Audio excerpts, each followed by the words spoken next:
I'm going to record it anyway because blended learning and because COVID, right?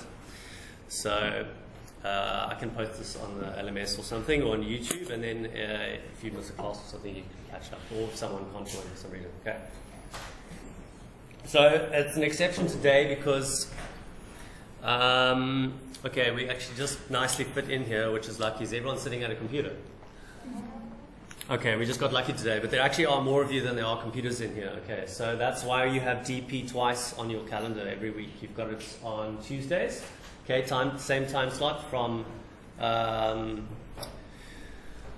don't know, 9 to 11. It's quite long. Okay, we have a break at 11 o'clock till 11:15, and then we go till 12:15. So it's like almost 3 hours.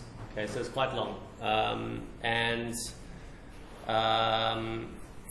You have the same arrangement on a Thursday.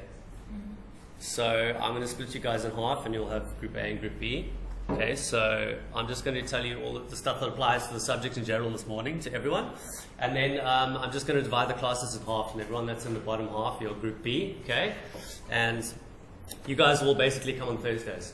So you don't need to be here when it says DP1 on a Tuesday, but Group A does.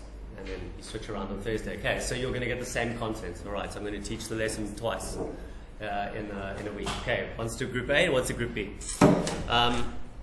So I'm just going to go through the register now, and it basically just works out almost alphabetically.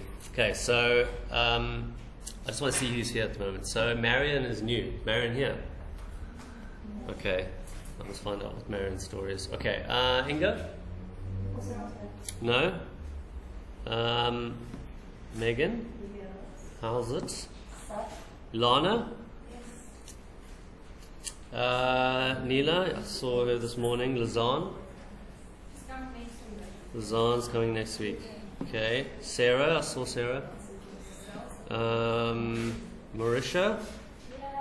Saw you. Madison? Tainara? Mita? Hi, Mita. Marta? Sorry. Taylor? Amy? Okay. Emily, I saw Emily. Vian, Sunri, Mariska. Cool. Okay, nice. So basically, Inga, yeah, hello? Can I quickly go speak To Jamie. Because you're on the class list. Yeah. Polly. Go see the principal.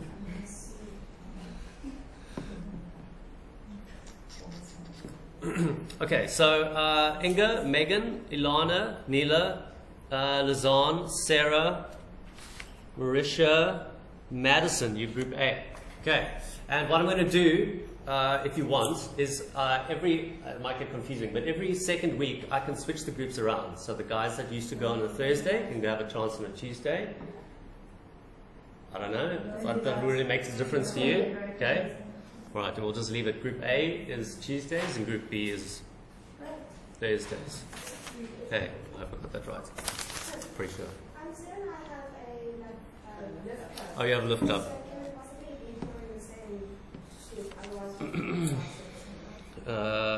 Okay. Can you say the B as well, because we are with Emily? Yeah. I'll say the B now. Okay. That was the line there. Okay, so Tainara, Mita, Marta, Taylor, Amy, Emily, Vian, Sunmarie, Mariska, and Collie. Okay, does anyone else do a lift thing or live close by to someone that's in Group A? Maybe just ask. Yeah. Okay. But if I can still keep Group A, that would be amazing because then I have 3 days off. Group A, okay. Okay, you know what? I think splitting it is right down the middle is going to be not the best. Okay, so I'll figure out the groups later. Okay, since we all fit in here today, I'll give you all guys all the same content. I won't split the groups. And then you don't have to come in on Thursday. Okay, Thursday we won't have a lesson. All right, we're just going to squeeze into one. Okay, so we'll figure out those groups later, and then I'll post them on Slack or, I don't know, I mean, you'll sit right next to you guys. I'll come and tell you later in the week. Okay, So I'm just going to go through the boring stuff quickly, which is the module guide. Okay, so digital presentation one. Okay, the purpose of this module is to provide you with the skills and knowledge required for digital presentation. Okay, this module includes visual communication, aka Photoshop, or basically what I'm going to teach you this term. Okay, Revit, digital image editing. Okay, that's actually part of this, and the fundamentals of digital rendering. Okay, so you're going to do Revit next term. Okay, which is that hardcore architecture program, and it's fun with that. And then after that, you're going to do digital rendering, okay, which is awesome, and you really need to know that skill. But I really encourage you guys to know SketchUp. We don't teach it; we teach Revit instead, because there's so many programs, and we have you for only so much amount of time for the subject. So yeah, anyway, if you can try and learn SketchUp in your own time, I think it's great. But you know, if you can use Revit, then I guess you'll find out in the second term. Okay. So first term is about visual communication. I'm actually developing another course at the moment for PhD, which is like just a digital course, like a compressed short course. Okay. And a lot of the content that I'm teaching there, I'm going to teach you now. So you could call this 2D presentation if you want as well. Okay. You're going to do all the 3D stuff in second and third term with Justin. I'm going to teach you all 2D stuff. Okay. Digital stuff anyway, that's why it's called digital presentation. Okay, so second term, okay, ignore that, I've changed that up a little bit. There's the third term. Okay, you can read through this in your own time. I'm not going to go through everything right now. It's basically all your outcomes and everything here about what you're going to be able to achieve at the end of studying this module. Okay, but it's your briefs. Okay, you're going to have briefs throughout the year. You only have one brief this term, which is like, you know, that's going to be the sum of all the knowledge, all the skills that you pick up, hopefully. And you're going to, all your briefs this year count for 60% of the total subject mark.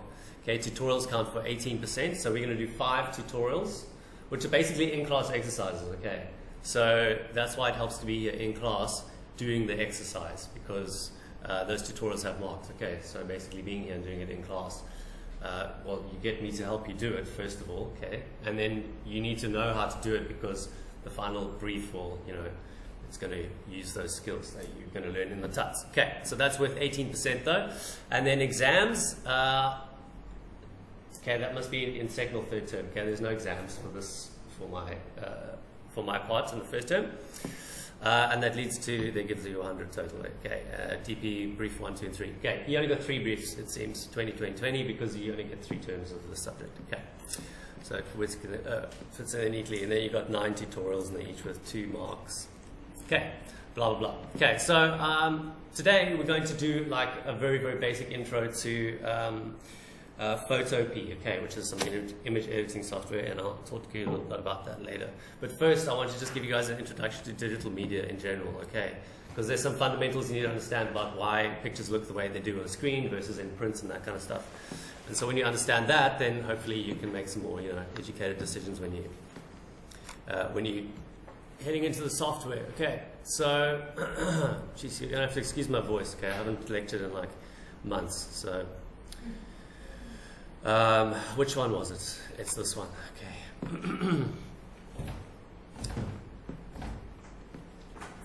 Okay, welcome Digital Intermedia. Okay, yeah. Okay, so there we go. So this is how the term is going to consist of, basically. We're going to go through section 1 today. Okay, and I'm just going to skim through it because there's more stuff here than you really need to know. And I want to put quite a lot of information into your heads in the next term. Because we do like Photoshop stuff, and then we do kind of layout stuff as well. Okay, so you know, not everyone's going to be like retouching, you know, photos of their family and that kind of stuff. You'll probably use it for more practical purposes. Okay, so that's why I'm teaching you some layout software too. So that's what that's what section 2 and 3 is. Okay, image editing is section 2.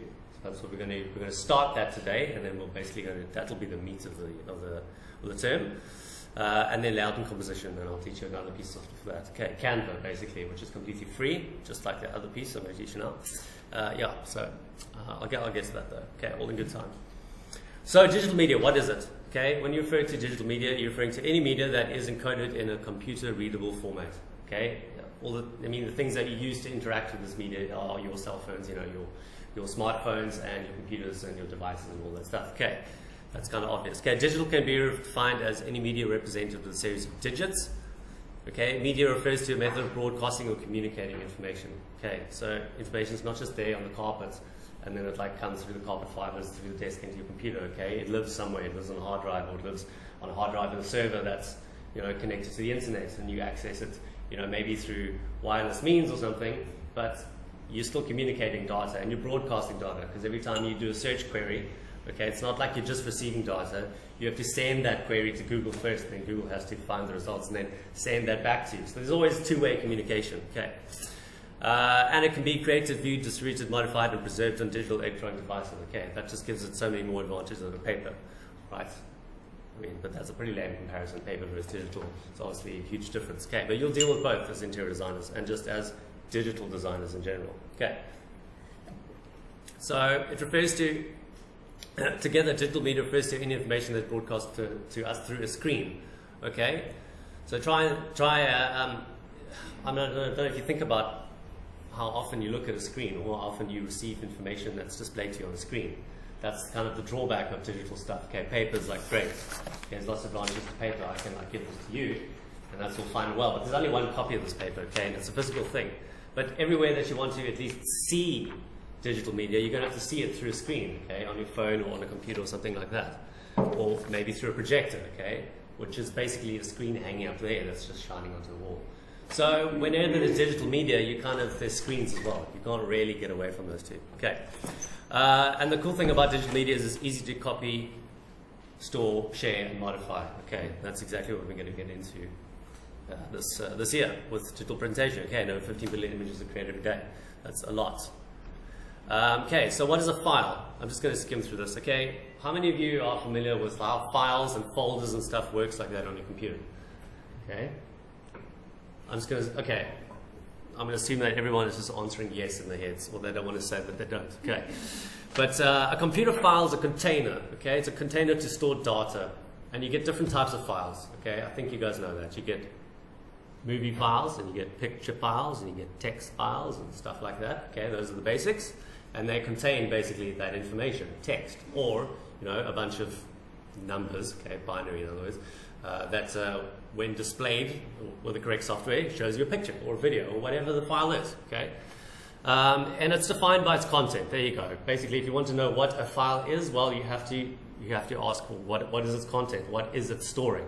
That's kind of what the file is. Okay, so the easiest way to tell this is by the thing's file name extension. All right. So if you want to know what that is, okay, you go to Windows Explorer if you're on a Windows computer. If you're on a Mac, okay, you're going to go to Finder, and there, I'm looking at a folder now, and there's some files, okay, and then at the back of the file, the very last couple of letters there, is a dot, and then some letters, okay, docx. Okay, so if I actually just hover my mouse over there, it says Microsoft Word documents, it says who the authors were. That must be me, I guess. Use your PC. That's weird. Okay, and there's another one. There's if I hover over this, says Microsoft Excel 97 worksheet. Okay, and I could always right-click on this file, and I could have a look at its properties. Jeez, my computer's slow. Come on. Well, that took a while. It's thinking hard. Okay, there we go. Properties. You can tell me the size of it. 927 KB. Okay, that's kilobytes. So let's just go back here. Okay, so we can look at this graph over there. You can see how many that is. All right, so let me just cut back here to file size, okay? At any given time, a file might have a size, okay? It normally expresses a number of bytes. And the more information, in other words, the more content that it has inside it, the bigger the file is, okay? So people are going to refer to files like, oh, it's a 25 meg file. Or you're going to see, you want to download something off the internet and it's telling you it's 1.5 gigs, okay, 1.5 GB or something like that. I don't know if you remember from last year, if you tried to install AutoCAD or something like that, that was somewhere in the region of like 684 megabytes, something like that, okay? Every time you walk into a computer store or at the back of a kiosk and you see memory sticks hanging up there and they say 2 GB on them, 4 GB, 16, okay, that's gigabytes. So that's telling you how much size is on there, okay? This is kind of obvious, hopefully, anyway. But I'm going to go slow with you guys. Okay, so basically bytes. Bytes is how computer data is stored. It's either 1 or 0. It's like a tiny switch. It's either yes or no. And when you stuff a lot of these yes, no's together, you build up this kind of string of yes, no's that's very unique. And then this code goes on for lines and lines and lines and lines and lines. And that's what makes up the contents of the file. Okay, but then because it's got because it's got this file name extension that says I'm a docx or I'm a JPG, which is a picture file, something like that, then Windows will understand that it needs to show that file, open that file, and show you the contents with a picture viewer.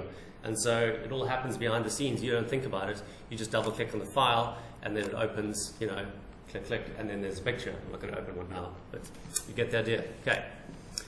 Yeah, pretty simple. Okay, files. But they're stored on your computer, you put them inside folders, all that good stuff. Okay, and you need to take files into software, and you can edit files, and then you can save files out, and we'll work through all of that. Okay, so where do they come from? Okay, well, where do digital images come from? They can be scenes captured with digital cameras. Okay, that's one of the easiest ways to create a digital image almost instantly. You just whip out your phone, and you go snap. There, you just created a digital file from basically the light in the room. Okay, that's coming through the lens into your phone, hits the sensor, gets processed, makes a digital image. Okay, yay.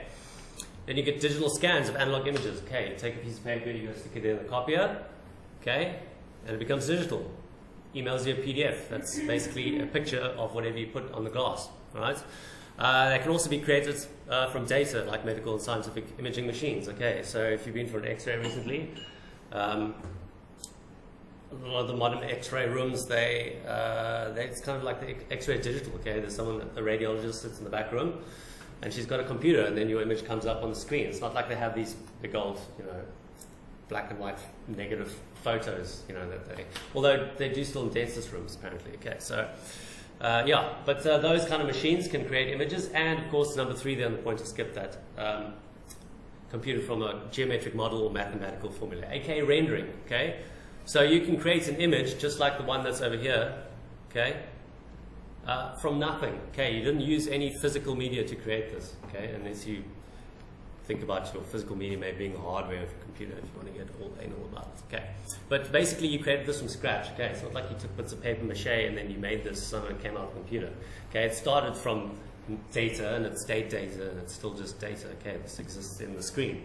Okay, I haven't printed this. This is only a digital image. Okay, what's the benefit of digital? Well, you can make infinite copies of an image or a file of any kind. Okay, and you can give them to all your friends, and there's no loss. It's not like recording a cassette tape to the cassette tape, and you're trying to bootleg that album that came out. And, oh, sorry, you guys, you skipped all that. Huh? Okay, Napster. Okay, downloading that Metallica album when it came out before it was released. No? Also beyond? No? Okay. Fuck, I'm old. Okay.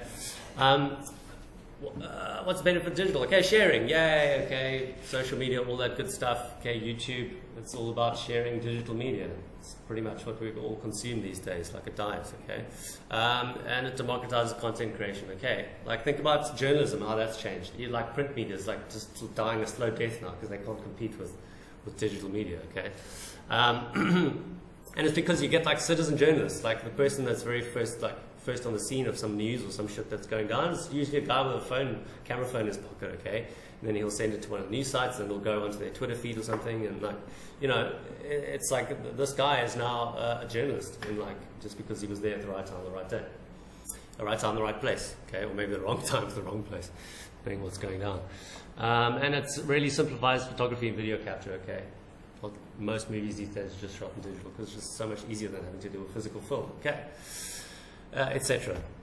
So there's 2 types, basically, of images. Did I skip a slide there? No, digital images and video. Okay, I'm going to talk a little bit about video. I may skip that out. But there are 2 types of digital images, basically. There's vector and raster, okay. So a raster image, if you look at these 2 images up here, okay, ignore this one, this is vector, this one here, raster, okay.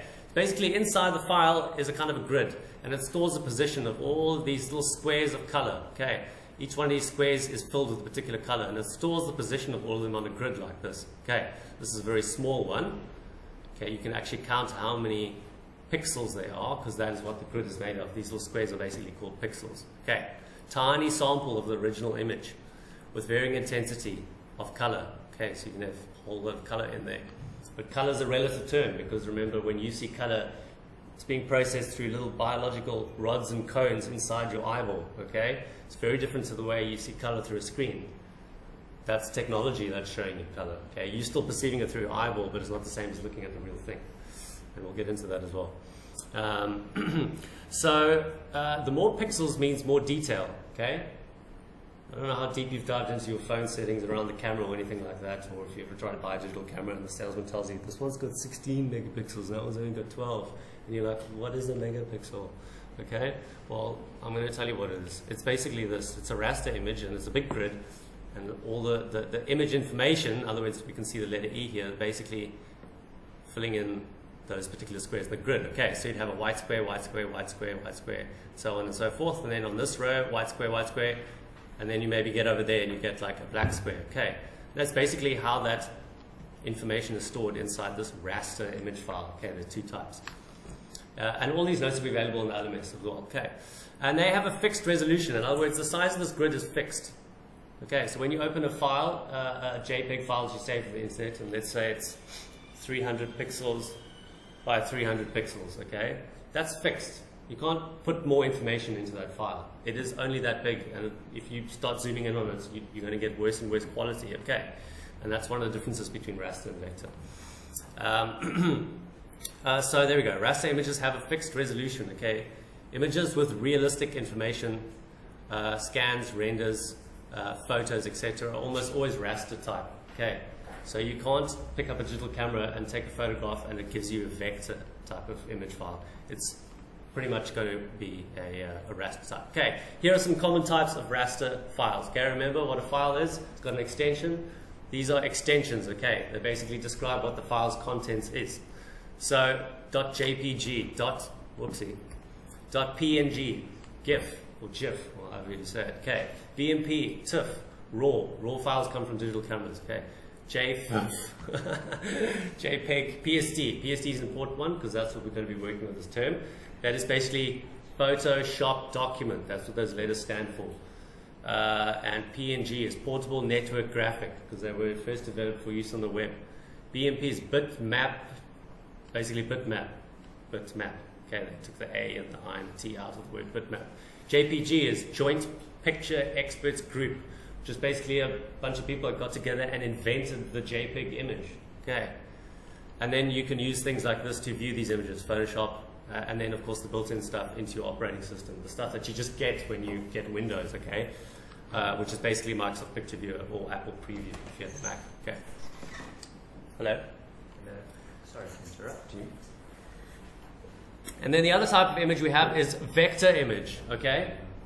And this is composed of smooth, continuous mathematical geometry. And you have a look at this picture on the left over here. Okay.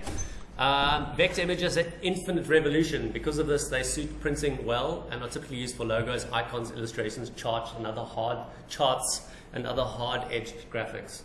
Okay. So if you've ever heard of a software called Illustrator, okay, that is primarily vector. In fact, it's pretty much only vector. Okay, it can work with rasters because I actually use Illustrator to do composition stuff like that. It can work with both, but it's primarily for working with vector stuff. Okay, text and images combine well and stuff like that, but you can also do it in this. Okay, image editing software share a lot of common functions. Okay, so there you go, some software that opens vector files and works with them and creates them, modifies them. Illustrator, CorelDRAW, Inkscape. File formats SVG. Okay, that's I don't know what that stands for. AI, Illustrator. Okay, EPS, expanded something. Okay, DWG, that is drawing, and DXF, these are basically AutoCAD file formats. Okay, and CDR, which is CorelDRAW. Okay, so that's a program that also does vector graphics. And a lot of image editors that primarily deal with raster graphics now include functions to do vector graphics as well, just like the one that we're going to learn. Okay, and there's something about video, which is basically just a sequence of raster images, okay, combined with audio data and speed, like the frame rate, how many frames per second it shows you, which is basically how many quick pictures you see in a second, so that it appears smooth to your eye. Okay, I'm not going to go into video, this is kind of more part of the other course, but it is there if you're interested about it. Okay, yeah, so then you use video editing software for that. And then you get kind of blended software, okay, which combine all kinds of digital media like images, text, graphics for viewing, presentation, printing, etc.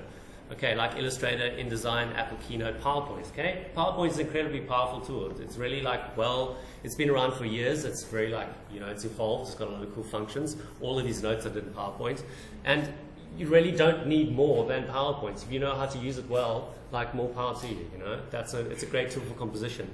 I think for print it might be a little bit difficult because it tends to I don't know how big you can make the size of the slides.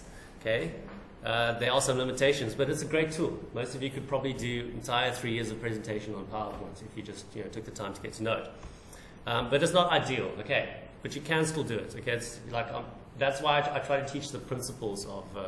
I'm stealing Justin's line here, but to teach the principles of image editing or digital presentation instead of teaching a specific piece of software, because everybody will basically, you might work lots of software in your time, and some you will hate and some you will find better, or you might even like it. Okay, and then that's what you're going to use. You're going to use what you're most comfortable with and what you have probably most experience with. So you might go and use Photoshop after this, which is great, and I encourage you to do that. It's just a bitch because there's licensing, you have to pay for it, and it expires every year, etc. Okay, I'm going to teach you something it's called Photopea. Basically, it completely goes through a browser. It's 100% free.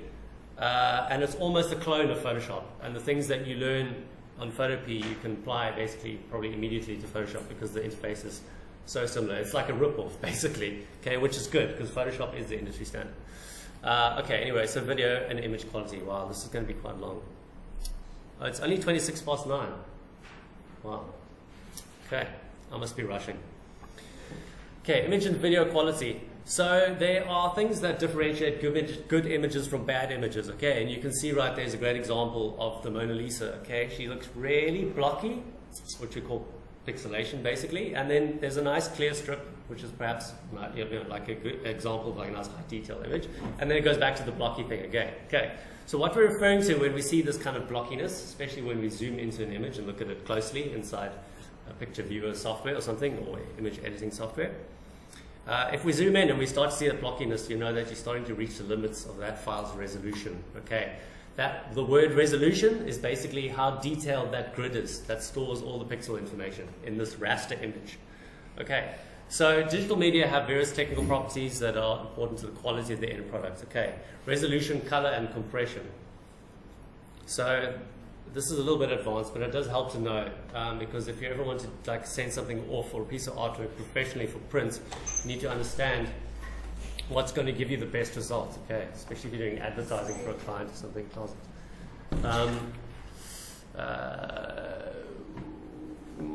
Okay, can you just grab a chair from outside and just sit? I don't know, you can just sit here in the aisle.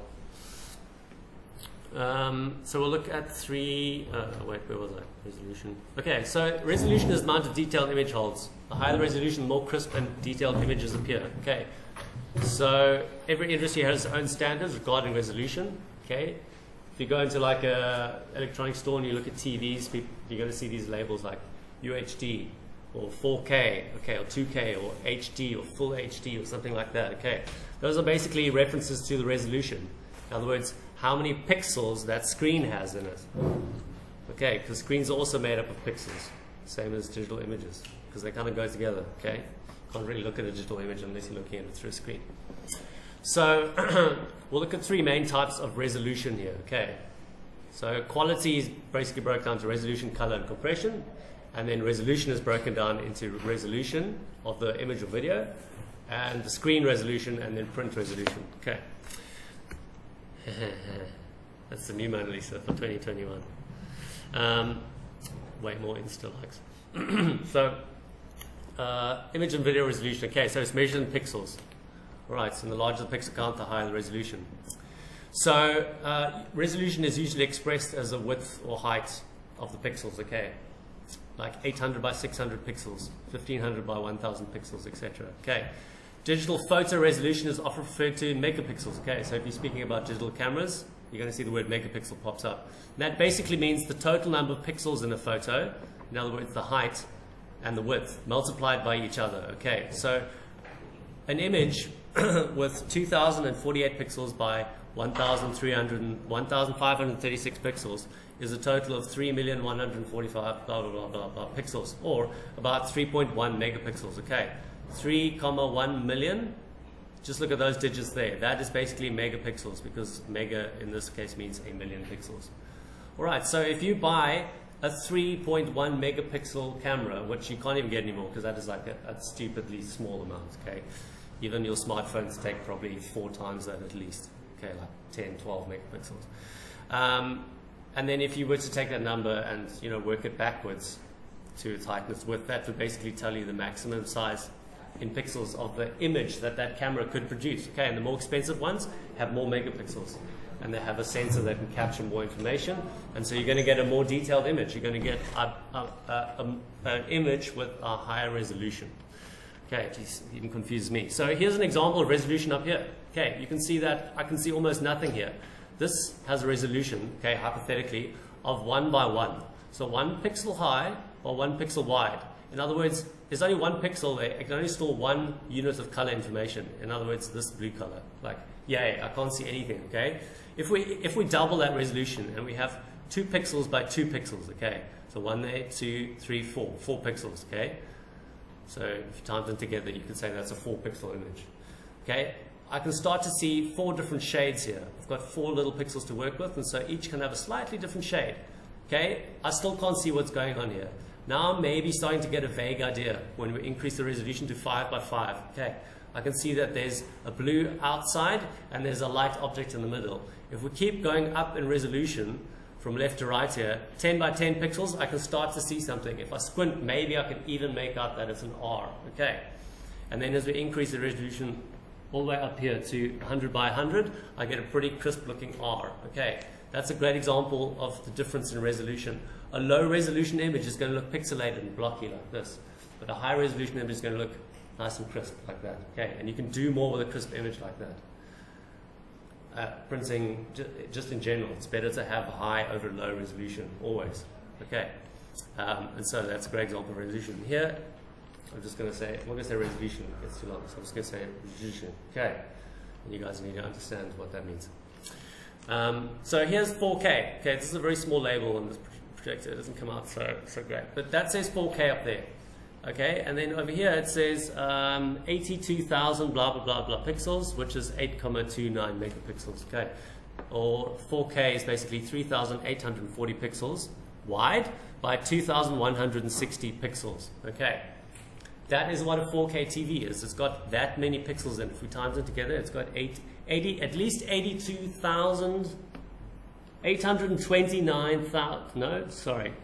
million. 8.29 million pixels, okay, in your TV, in your 4K TV. I mean, it's going to be expensive. It's 4K TV, okay. You might have a full HD TV. This is this orange one. Where's my cursor? This is this orange thing over here, okay. No, it's this yellow one. Sorry. No, not even. There it is there. 1080p. Okay, that's something you might see if you browse through a catalog for TVs. 1080p. That's also the abbreviation of the standard for HD, which is basically 1920 pixels wide by 1080 pixels high.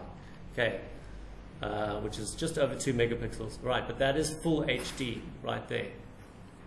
Like that's pretty decent. Most of you probably have a TV like that, or maybe regular HD down there, 720p. Okay, you can't buy a digital TV with less than that right now. Okay, if you've got one from like the last 5 years, minimum it's got at least 1,280 pixels by 720. Okay, and I'm referring to the resolution on the screen right now, but the same goes for digital image. Okay, they can also have these pixel resolutions. So you can see roughly that 4K. Okay, you could probably take this little 1080p block here, this HD block, and you could paste another one over there, and you could paste another one up there, and you could paste another one up there. So this is roughly 4 times the resolution of this full HD image. Okay, this 4K image. I mean, that's a lot. And films, and basically are filmed in 4K and up. Okay, this is like insane. You basically can't see the pixels anymore, even if you stand really close to the TV. It's like, it's more crisp than your eye can actually tell. So they're really pushing the boundaries of how many pixels they can squeeze in now. Okay, and then I'm not going to go into the rest. But there's screen resolution. Okay, if you ever look at your screen under magnifying glass, that is how colors are made on your screen. Okay, so whenever we talk about digital video and images or any kind of digital media that you are seeing, visualizing with your eyes, guaranteed it's going to be coming at you through a screen. Okay, and that's how it comes at you. It's not real color. It's not the way light or sunlight bounces off an object and goes into your eye and you perceive it as brown or yellow or red, whatever the names are we have for colors. Okay, it's totally different on the screen. It uses LCD technology or TFT or whatever, TFT, LCD, they combine them. A bunch of other clever stuff, backlighting. Okay, special polarizing film so that the incident angle of the rays of light is actually bent in a particular way. Okay, kind of like polarizing sunglasses. It's got a lot of very complicated layers, all compressed together to give you a really thin flat screen image. Okay, and that's what it looks like up close. You can see some different image manufacturers, like different screen manufacturers. They make their pixels a little bit differently. Sometimes they're arranged in little bars like this. Okay, sometimes they're in other shapes. Depends on, you know, if it's a phone or a TV or whatever. Okay, and basically you can have three colors. Okay, blue, red, and green. And basically it's by varying the intensity of each one of those colors, when viewed from a distance, it can produce a lot more colors. Okay, if you've ever done like a basic painting class, there's such a thing as the three primary colors, and from those you can mix all the other colors on the rainbow, I think, except white. That only works with light. Okay, mixing paint is different from mixing light, like actual radiation coming from a light source. Okay, but basically an LCD screen is composed of three primary colored subpixels. Okay, blue, red, green, and then that's what produces this color image that you see on the screen. All right. And 72 PPI is kind of the standard at the moment. Okay, that's the old rule of thumb, is that the ideal resolution for images viewed on screen is 72 PPI. That means that if you've ever heard, or you've thought this yourself, like when you look at an image on a screen and it seems nice and crisp and you try and print it out and it looks like not as good as it looks on the screen, it's because your screen has a resolution that is usually 72 PPI. I should explain that. Okay, which means pixels per inch. I don't know why it's inch. Okay, obviously people that came up with this standard were, you know, in the States, or they used imperial measurements, or, you know, back ye old time. But basically, pixels per inch is the number of individual pixels that can be placed in a line spanning 1 inch, which is 2.54 centimeters on the screen. Okay, and that's how they refer to resolution for print and for screens as well. So 72 PPI means there are 72 pixels in a line, and that is 1 inch long on your screen. So you can't see it because the pixels are so small. But if you looked really, really closely under a microscope or something, you could count. You could measure an inch, and you'd be able to count probably at least, more or less, 72 pixels in there. Okay, it also depends on the size of the screen. It gets complicated. Okay, and then print resolution. So this is measured in dots per inch, and sometimes these terms are used interchangeably. Okay, pixels per inch or dots per inch, but basically it means like one little unit. It's either a little unit, a pixel unit on your screen, or it's a unit that is actual ink that's on a piece of paper. Okay, we're talking about printed stuff now. So that's measured in DPI. Okay, the number of individual dots of ink that can be placed in a line spanning 1 inch. So the same explanation as points per inch. Okay, but these dots are placed by a printer. 300 DPI, for example, here I am, means a printer will output 300 tiny dots of ink to fill every inch of print. Okay, and if you look at print up close, especially magazine print, because they print in a particular pattern like that, it's called an offset pattern, they will, you'll see these little individual colors like that. And if you've ever bought ink for your own printer, you'll know that sometimes they come in different colors. Okay, and there's pretty much a standard that all printers use, which is cyan, magenta, yellow, and black ink. Okay, and the first letters of all of those things, except for black, they took the K from black, I don't know why, but basically it makes up that acronym, CMYK. Okay, so when you're thinking about prints and ink being deposited onto paper, think in CMYK. Those are the colors that they combine in these little spattered patterns like this, that when viewed from a distance, give you, you know, a greater selection of colors than just these three. Okay, it's like an optical illusion, basically, that after a while, if you hold it a certain distance, it seems to form a much more detailed, a much more colorful image. But it's actually composed of only these colors of ink. Okay, just because it has like the appearance of 120 colors or whatever, doesn't mean that it was printed with 120 different colored inks. It's all made up from only those 4. Okay, if I go back to this would be referred to as RGB. Okay, red, green, blue. Those are the colors of the pixels on the screen. So generally digital images are referred to as RGB. There can be exceptions, okay. And then prints is always CMYK, okay. And there you go. There you can see example, 5 DPI. It's the same resolution graph as before. Okay, we're there with that R getting really blocky and then really crisp. There we go, 5 DPI all the way to 300 DPI. So you can see what difference it makes to how crisp that circle looks. Okay, and you're going to experience this if you try to print out stuff from the internet or whatever.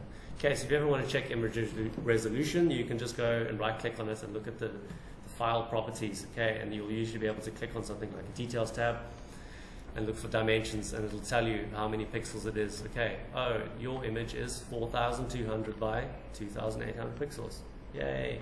And just as a guideline, if you ever want to print this out at 300 DPI, because that is the good print resolution, it's the minimum, okay, then you should, you can do a quick calculation. You could just divide that by 300 and you'll end up with the dots per inch. Then you convert that to centimeters. Okay, it's a schlep. But anyway, roughly, if you have an image, a digital image that is that many pixels, you can roughly print that at 40 by 60 centimeters and at 300 DPI on a printer, and it will look good and crisp. Okay, and then it goes down in size there. If your image is only 1,600 pixels by 1,200, you shouldn't really be printing that image any bigger than 10 by 15 centimeters, okay, which is basically A5.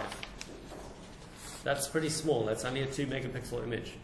So think about when you're going to use these tools, hopefully, to create digital, layouts that you're going to print, like an A2 poster for one of your projects or something.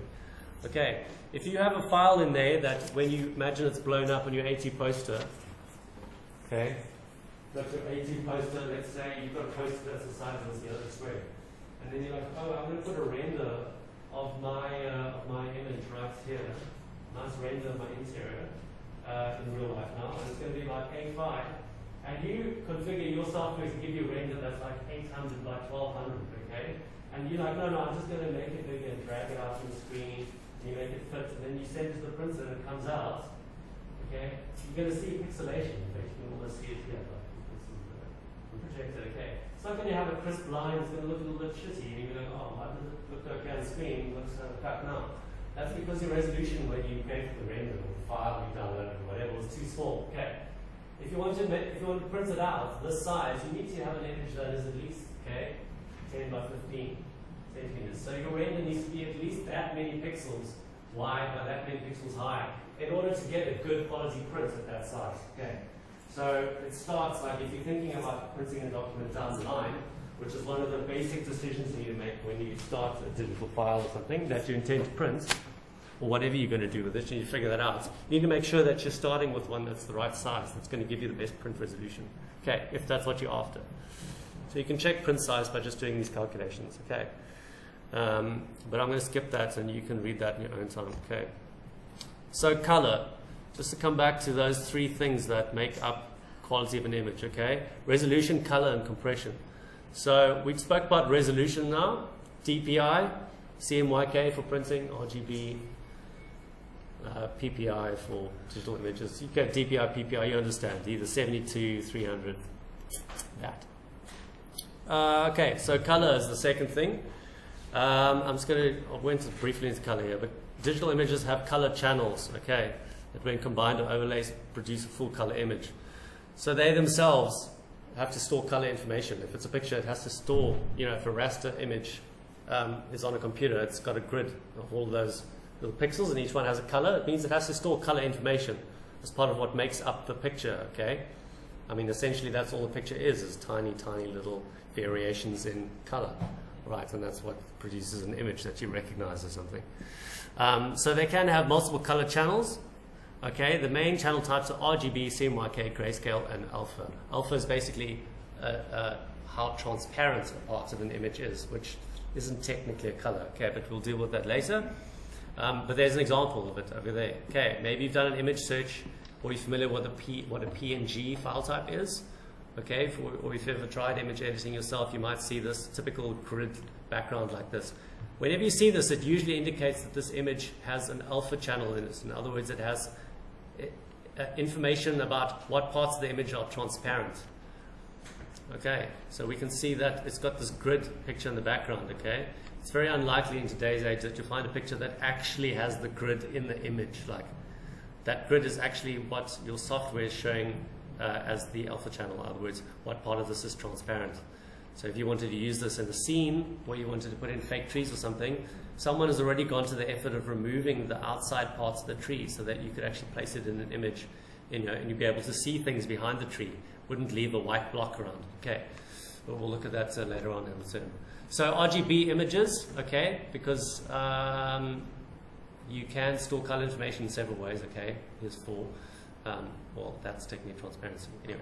But 3 channels, okay, RGB, red, green, and blue. That's what those letters mean. And that is used for digital display. Okay, that is referred to as additive color, RGB. And CMYK have 4 channels, like print. Okay, cyan, magenta, yellow, and black. They're usually used for printing, and that is referred to as subtractive color. Okay, grayscale images have just 1 channel, gray. Essentially just a gradation of tones between black and white. Okay, so here's grayscale. There's no color information in there, unless you think of, gray as color. I suppose it is, technically, okay?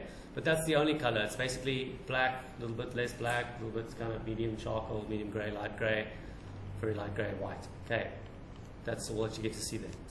And then certain image formats like PNG also contain alpha channel, which is transparency information. Okay, we spoke about that. There's an example of it there. And then if you were to, imagine what that layer looked like, this is quite advanced, so excuse me, but it basically would look like this. And the computer understands that all the black parts are transparent and all the white parts are opaque. In other words, you can see information in them.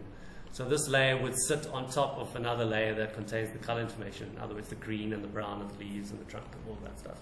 Okay, digital video uses only RGB. Okay, it's only when you're doing digital image editing that you get to choose if you want to edit in CMYK sometimes. Okay, professional software like Photoshop and stuff will let you edit images in CMYK mode, which looks almost the same, but it's just a little bit better for proofing, for printing. Okay, color information is referred to as bit depth.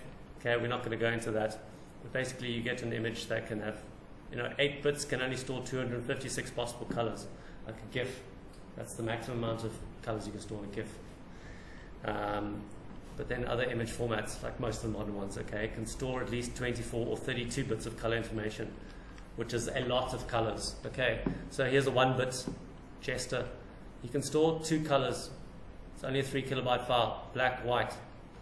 The image can only ever contain those two colors. Okay, so you'll only ever get images that look like this, like a sketch or a stamp. Here's the 3-bit image. Okay, it can store 8 colors. So now we can see some more, variation here: green, blue, red, yellow. Okay, gray, black. Cool. Whoops. And then over here we've got a 24-bit color image, so you can see there's actually a fade in the colors here, and then we've kind of got this gold tone here. A lot more information. Okay, this image is a lot more vivid than this one. That's because it has more color bit depth. Okay, but I'm just don't worry about that if you don't get that. Here's color on screen. So color is created on electronic displays. I spoke about this already. Okay, in a few ways: LCD, LED, plasma, etc. It's a common principle. Okay, these are all terms you'll see when you shop for a TV or something. But basically, most of the devices we have now are all LCD or OLED. Okay, but that actually refers to the backlighting of your phone. So if you see OLED, it's actually the way that the light displays behind those different colored pixels. Anyway, I digress. So the mixing of these RGB colors is known as additive color mixing. Okay, and the colors on the screen will be limited to the technology used, such as phosphor. So you remember those old big boxy screens? Okay, big things look like nose cones. Okay, they were called CRTs monitors, cathode ray tube, like a very early form of television. Okay, compared to today's, which is basically TFT LCD. And you can see here are some different pixel layouts. This is an IPS display. I think iPhones use IPS. And they arrange their little pixels in bars like this. These ones do like a little V, it looks like a herringbone pattern. Super AMOLED, I think Samsung phones do this. They've got like a different layout of their pixels. Okay. And then there's color and print. So we went over this already. That's basically what pixels and pixel resolution looks like on screen up close. And this is what dots per inch or points per inch look like in print. Okay, and then compression is the last thing that defines image quality. Okay, the first thing was resolution, the second thing was color, and the third thing is compression. Okay, so you can see here that there are some images. These are the original samples, and here are images that have been compressed. In other words, in order to condense file size, okay, a digital process or an algorithm analyzes video to discard certain information. Okay, so it takes up less space and it's more efficient to transmit and to store. Okay, instead of taking up 2 megabytes on your hard drive, it now takes up 1 megabyte, and you only have to email 1 megabyte, not 2 megabytes. So less data being transmitted means it can happen faster. Okay, and it takes up less space. If you have a 16 gig memory stick and you want to put 4 movies on there, and they're each 5 gigs, well, that's 20 gigs. Like, shit, you're out of luck. Your memory stick is too small. You've got to choose the top 3 or whatever. Okay? I mean, and it's the same thing that when the cinema cameras with their 4K resolution, you know, and their huge camera crews, and they capture all that digital video information, and then you go and stream it on Netflix, okay? You're not streaming the 4K, like, raw footage that they took on set, okay?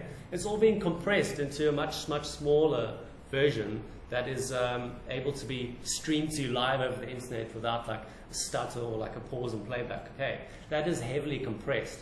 Goes through several of those stages before it ever reaches you, the consumer, from when it's being produced in the studio, okay? And so compression is one of these things that's around you all the time. You don't know it. Every time you watch a video that's going over the internet, it's compressed, okay? You're not seeing the original quality in which the creator did it on his computer, like his raw files that he then output it to something, okay? As soon as it's been uploaded to YouTube, YouTube has compressed it already, okay? And if you download it from YouTube, you might compress it again. And every time you compress a file, every time you take out little bits of information to reduce its file size, that information is reducing its quality, okay? And if you do it enough, you'll actually start to see that quality degrade noticeably. So here are different types of, these are just complex scientific words that they're given to the type of information loss that occurs. And a JPEG, for example, is a very common image file. It's used all over the internet. Every time you take a photo, most likely it's a JPEG, okay? It is actually a slightly compressed version of the file. So very often, you know, if I took a picture of this wall, for example, I've got a lot of white tones in there. And some of them are so close in color next to one another that in order to reduce the file size of that image, okay, the compression algorithm that's built into the JPEG file type will basically decide that these pixels are so close to one another in color, it's actually just going to record them as one. Okay, but it intelligently figures out that it can do that on huge parts of the image. If you take a picture of a sky and a landscape, okay, the top part of the picture is blue, and maybe some white for clouds. And the bottom part of the picture is like buildings, green, or whatever is in the part of the landscape, okay. It doesn't need to store every single blue pixel in the sky, like pixel number 1, blue, pixel number 2, blue, slightly less, pixel number 3. It's like building a puzzle, okay, and you get a section of sky, all the puzzle pieces look the same. So basically, JPEG looks at that image and it's like, hey, I can just say that that whole grid, that whole area in the top left is basically blue number 46, whatever science colors, okay. And so it can lose 46 pieces of information because it's basically just making like a generalization. It's like, it's generally blue in that area, okay. So there's 46 little bits of information you don't have to store anymore. Now your file just got smaller by that much. Okay, but it does this all over the image, and it does this with video as well, okay. But they use different formats like H.264 and that kind of stuff. Okay, so JPEG is a raster image format, and it is a compressed format, okay.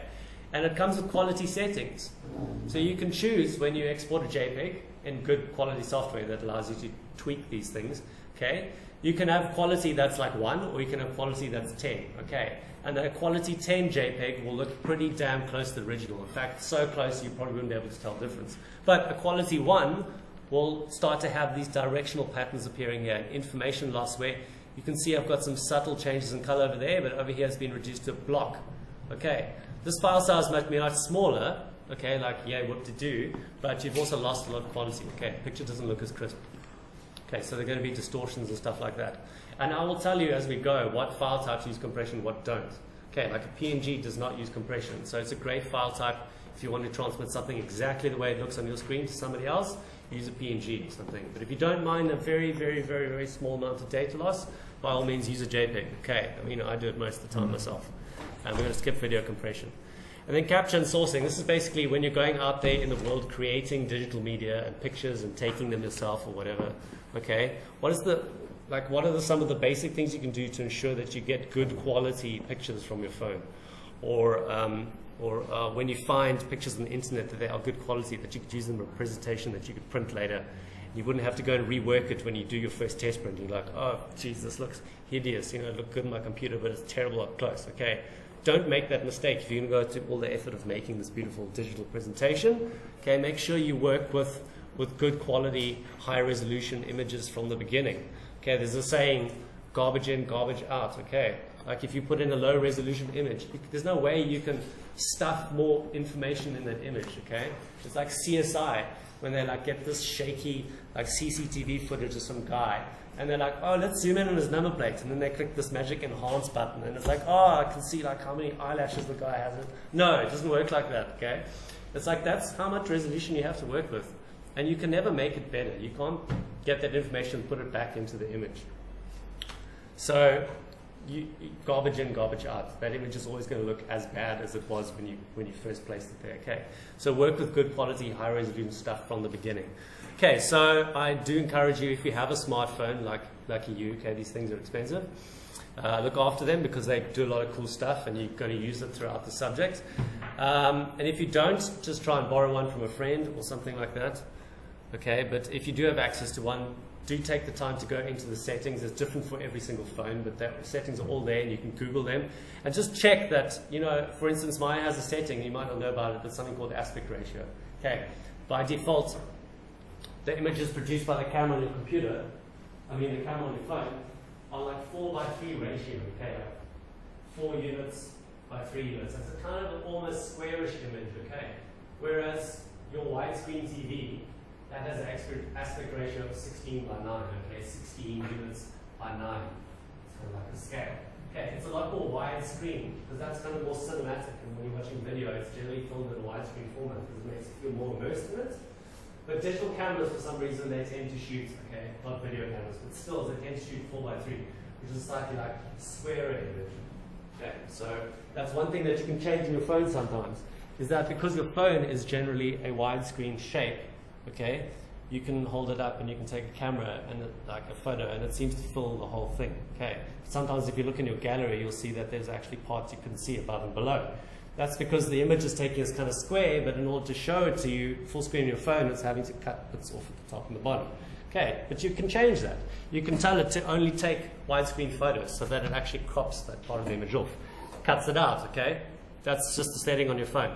But if you want maximum resolution, you can find that usually under resolution settings. You'll see it'll say how many pixels high by how many pixels wide, and the bigger the number, the bigger the resolution. Okay, so if you want to take good quality pictures, make sure that you're always using max resolution on your phone. Stuff like that. There you go. There's an example of what the menu might look like. That's the aspect ratio there. So that's quite wide, widescreen, HD. Oh, so this is video. Okay, that's why I'm seeing these formats there. And that's how many pixels it captures. 3,000, blah, blah, blah, by 1,000 there. Okay, so here's, wait, did I skip a slide? No.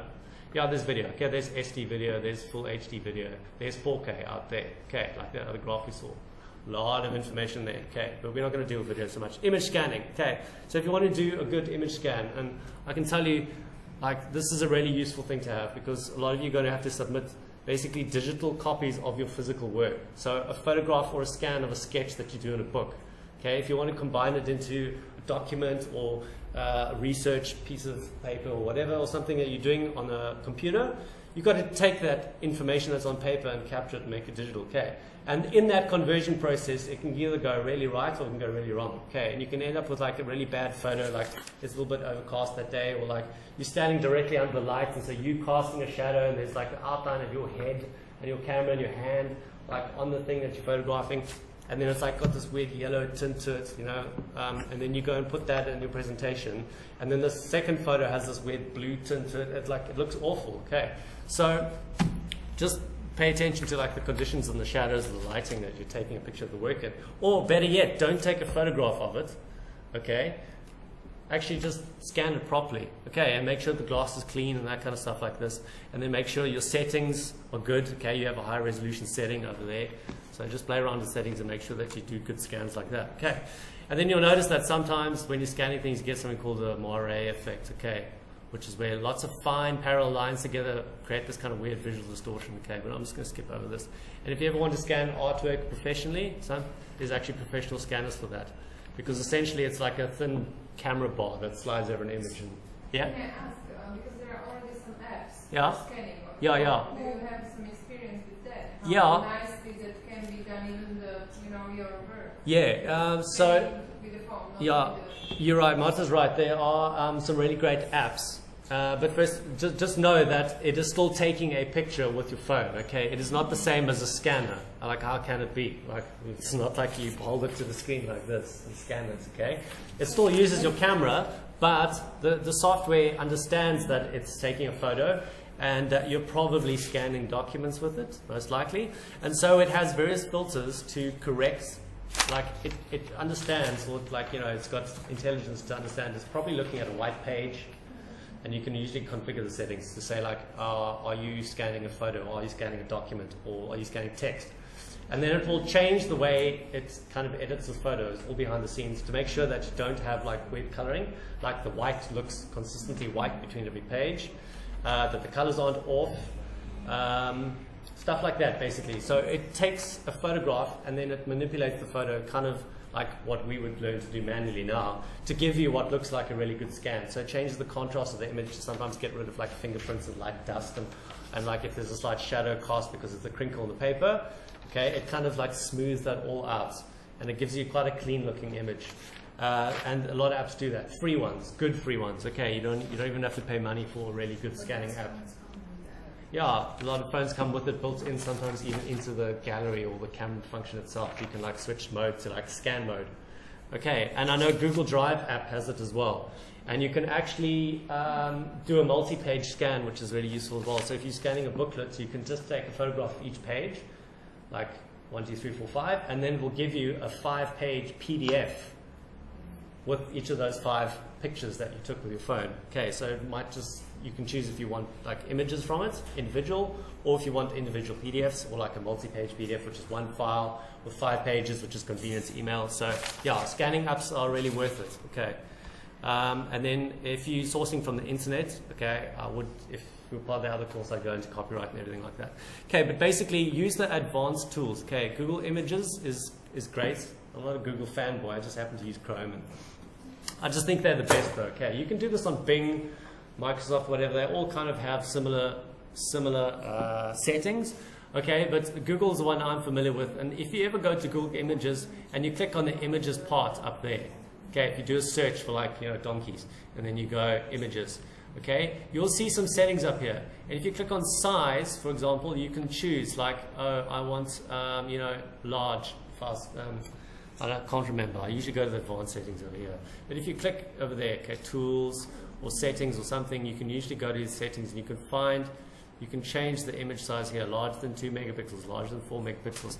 And that will only return results for your search that are larger than that size. So then you know that you're getting a good image, okay, right from the get-go. Otherwise, you can download, sometimes when you hover over Google, like let's just do a search quickly of something, okay? Somebody give me something to search for. Dogs. Grumpy cat. What? Fluffy cat. Oh, grumpy cat. Grumpy cat. Leave it there. Okay, so I go to images over here. And then this one. Oh, it's adorable. And then if I just hover over there, look what pops up in the corner. Okay, my little thing there, it says 1280 by 720. That's the resolution, okay. That is 1280 pixels by 720. That's, I just know off by heart that is HD, not full HD, but HD resolution. That's okay, okay? You could put that in presentation, you could print that, and you could probably print it at least, I don't know, I'm guesstimating here, but probably like 7 centimeters by 5 centimeters, and it would look really crisp. But if you try to go bigger than that, I would suggest finding an image with a bigger resolution. Okay, and that's, and then if you want to filter it some more, you can go to settings, advanced search, and I can decide, oh, here's the aspect ratio. Okay, store, like I want a square image, a wide, a panoramic image, okay, which is super wide. I can choose if I want just black and white images. So let's say dogs, okay, and then I want black and white pictures only of dogs. I want it to be at least larger than 2 megapixels, okay. Show explicit results, and type of image, any type, face photo, okay. So if you want an illustration of a dog, something, you could choose maybe line drawing. Okay, if you want a photograph, whatever, I'm just going to leave it as any. and I can choose a format here. Maybe you want a PNG file. Okay, you can also specify that there, but I'm going to leave it as all, and then usage rights. Okay, images all are created by people, and just because they live on the internet doesn't mean that you own the copyright to it. Okay, I'm not going to go into that in detail, but here we go. Here are black and white images of dogs only that are larger than 2 megapixels. Okay, so I know I could reliably print this at like A5 size, any one of these pictures. Okay, and then if I search for something else, give me something else to search for. Grumpy cat. Okay. Oh, Grumpy. Okay, thanks. Autocorrect. I can also go. Is it tools? Yeah. So I can click on tools, and then yeah, it actually looks like that. And I can go to color, and I can choose if I want images that are mostly purple in color. And then you can see Google's actually figured out, okay, there's some purple jeez, okay, there's some purple backgrounds here. And if I change to, let's say, yellow, it's probably going to give me, there we go, okay, mostly yellow images. So this is quite a specific search, but if you search for something more general, like interiors, and you want something with a particular look to it, you can actually choose the overall color of the image here, or if you want it to be transparent. Okay, so there are some really great image tools that you can use here to make sure you get high quality searches and high quality results for whatever images you use on the internet. Okay, further reading, yeah. Okay, do you want to take a break? Definitely. Okay, so I've actually got you until 12, a long time. Okay, but we're going to finish early, so we'll play through what now. How's it?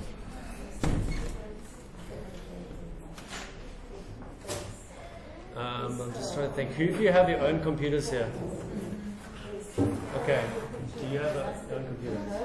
Okay, well, I'm not going to split the class just because... No, that's okay. Yeah. I've done Photoshop before. It's just I just need to Okay, cool. Yeah. Okay, we're actually using a slightly different program, but we're just going to go into like the interface and how you open and close it. And it's identical to Photoshop, so if you know that already, then we'll be fine. Okay. And how about you? No, okay. So can somebody use? You're going to use one. You got your own computer here. Oh, is it connected to the internet? Yeah. Okay, that's fine. We just need to connect initially to load the software, and then we're all good. Okay, so yeah, we'll just fit everyone in today. I just said to the others earlier that because there are more students than there are seats here, the class is split in the week. So there's Group A on Tuesdays and Group B on Thursdays. Okay. But I haven't figured out who's in Group A or Group B yet.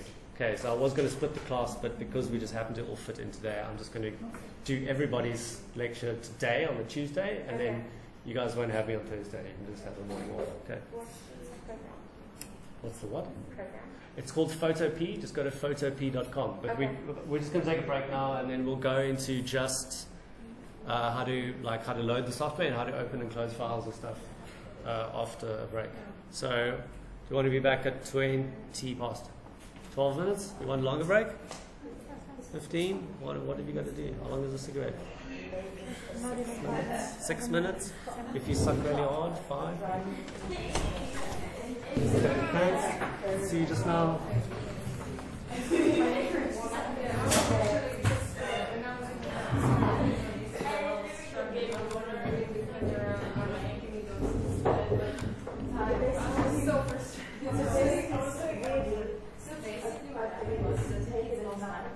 The lights on against the window, because then the light is shining through, and it's like a light on the back.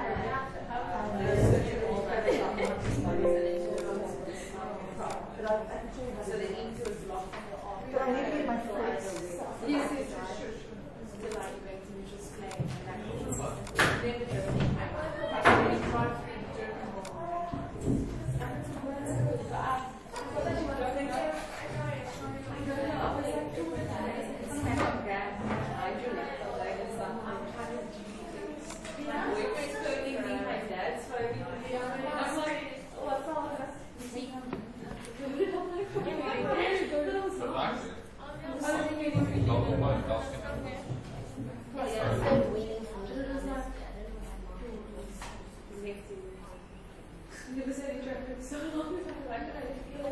Yeah.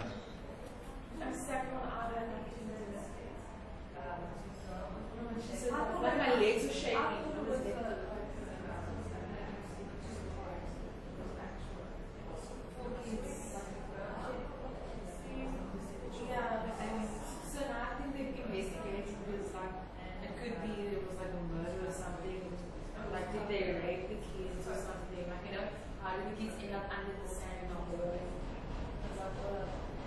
Did the sand really like sandy? There's no way.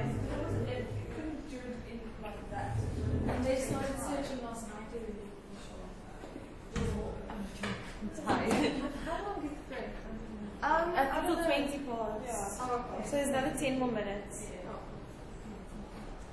Yes, we're walking off to make it like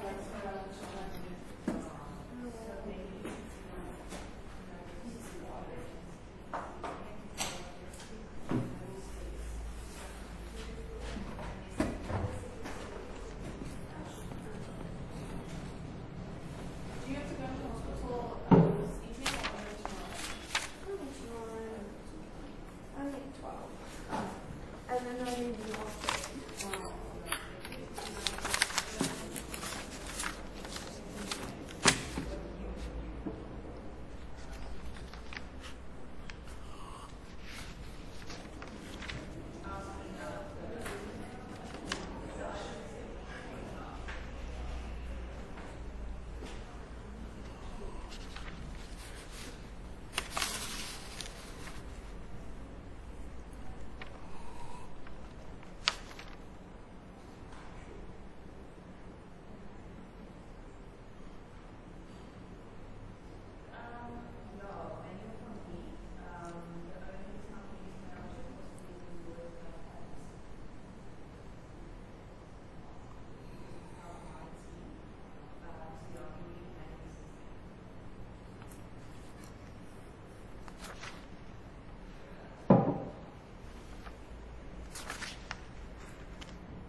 Sirius Black, who hasn't irritated me throughout the entire Harry Potter, so it could just be that.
Okay.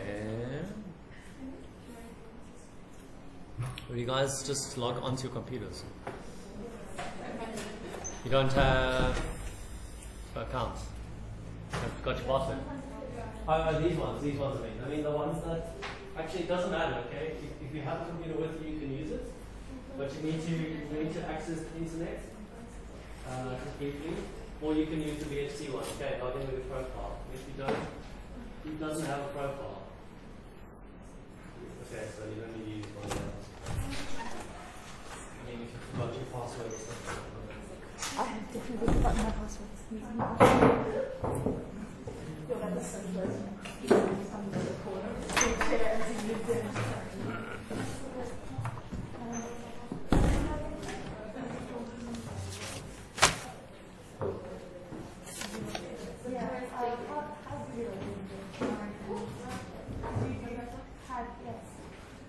Yeah, you can use CAD guest if you want.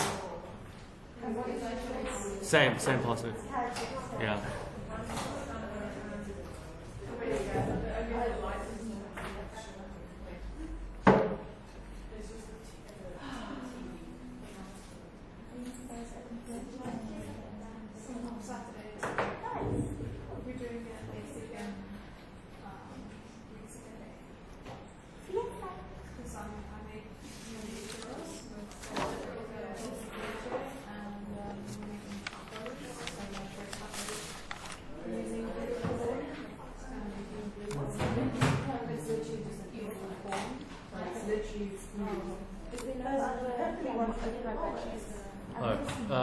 Do you want to sit here? I can move.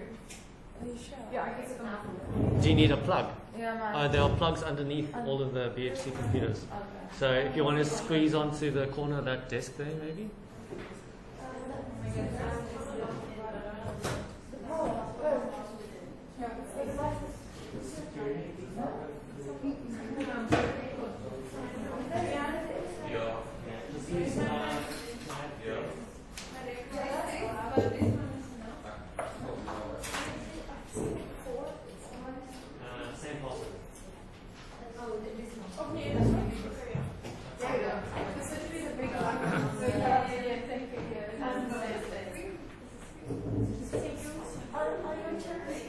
Okay, do you have a computer with you?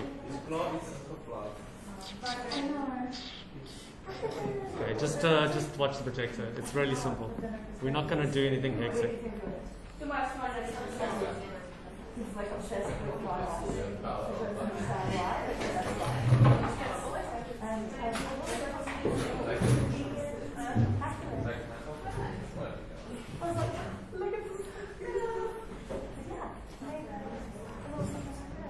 Oh.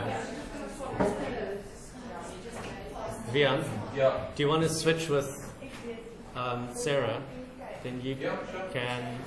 Then she can use that computer there. Yeah. I'm like, all the computers have the new SketchUp. I'm like, I also want the new SketchUp. 2021. Yeah, they changed the logo. I don't like it. The logo, but I mean, the program's pretty much the same. I was so used to seeing the little red block, and now it's a blue and white. I'm like, what? Oh, nuts. Yeah. Okay, so how many of you are saying we're getting Windows ready for you? Emily.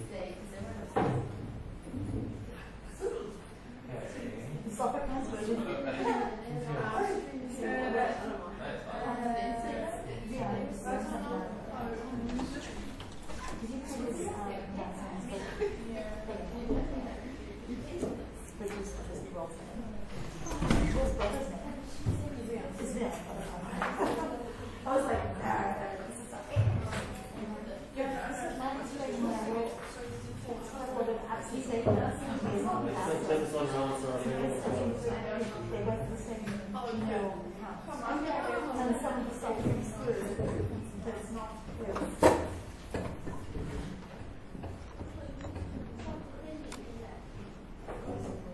Okay. Hang on, but before we get to Photopea, okay, so let me just tell you where we were. Okay, we are here. Okay, image editing. Yay! Okay, so the first part of this, got a hair. Yeah. The first part of this morning was all the theory. Okay, so it's a lot more practical from here out. Okay, so your brains are nice and tender, and they're like tenderized with all this information beating. So now we're going to just gently fry them in some image editing. Okay, so I've just got a couple of slides I want to show you just about image editing in general. Okay, so basically, I'll make this go full screen. Okay, so I'm going to talk to you a little bit about what it is and some software, and then we'll refer to the other notes for the actual program we're going to use, Photopea, which I'm not going to print for you because they are many pages, even though we won't go through everything in the notes, but they are in the common folder, and I'll show you where that is just now, and I'm going to put them on the LMS for you as well. So if you want to, if you are logged into a BHC computer right now, you can open them. We'll get there in a minute or two, and then you can follow along if you want. But really, the functions we're going to go to today are so basic, you'll probably just be able to retain them in your heads. Okay, but the notes will be available digitally for you. Okay, so there quickly, what is digital image editing? Okay, well, if you look at the picture on the right hand side there, I mean, obviously that has been manipulated. Okay, you don't get goats that small. Okay, I'm sorry to break it to you, they don't exist. Okay, and you can't grow grass like that on the floor on a piece of paper. Also, it doesn't work. Okay, so that is obviously a Photoshop, as people would probably refer to it. Okay, and the reason people even like use the word Photoshop like a verb is because that program is just so popular. Okay, it's just the industry standard. Everyone talks about Photoshop this, Photoshop that, but there are lots of other alternatives. Okay, and we're going to actually work with one in the first term. All right, so anyway, but what is digital image editing? Okay, well, it's the alteration of digital images. Okay, and most commonly pixel-based or raster-based images. Okay, you wouldn't really refer to digital image editing when you're constructing a logo or someone sends you a vector file and you're like, I'm going to digitally image edit it. Okay, generally people, when they say that, they're talking about dealing with raster files. Okay, and it does include vector graphics as well, though. Okay, because obviously you can edit those, and it's performed using image editing software. Okay, so you need the magic combination of hardware, in other words, your computer, and then you've got to put software onto it that actually performs the functions that you want. Okay, so why is it useful? Why is digital imaging useful? Okay, well, very often, you need to make small adjustments to the image, like basic ones. Okay, so image editors will do all of those. A lot of these functions are built into like the camera app or whatever the gallery app that's on your phone. Okay, things like size and rotation. Okay, you can change images from one format to another. Okay, you can open a JPEG file and you can save it as a PNG if you want. Okay, so prepare them for certain images like layouts, presentations, print, or web use. Okay, so if you're going to send something by email and you want it to be small size, maybe send a JPEG. Okay, because that's a compressed file format. If you want something to, like you having like your fine art photography exhibited and you're sending it to the printer, okay, then you probably want an uncompressed format, like a TIFF or something like that, and then you'd probably use a different file transfer service because it's going to be huge. Could be like a gigabyte or more. Then you've got to figure out how you're going to transmit that. Okay, but image editing software lets you convert between these formats, right? Among many things. It can enhance the image for clarity, aesthetic or stylistic purposes. So maybe you took a photograph of something and it's in poor lighting. You just want to make it a little bit brighter, or you want to increase the contrast. Okay.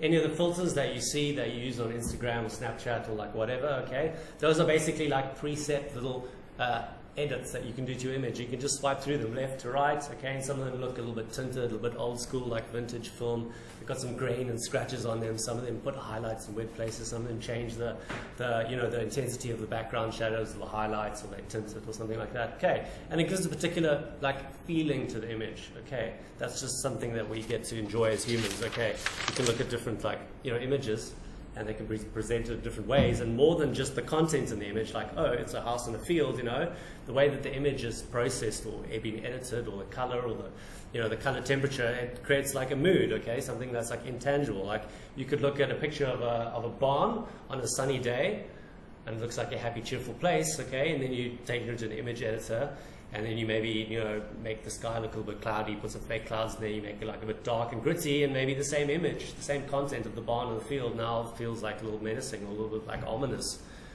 Because you edited the file, okay, and so you can create a mood, or like, you can have an experience just looking at a picture, okay, that's what art is.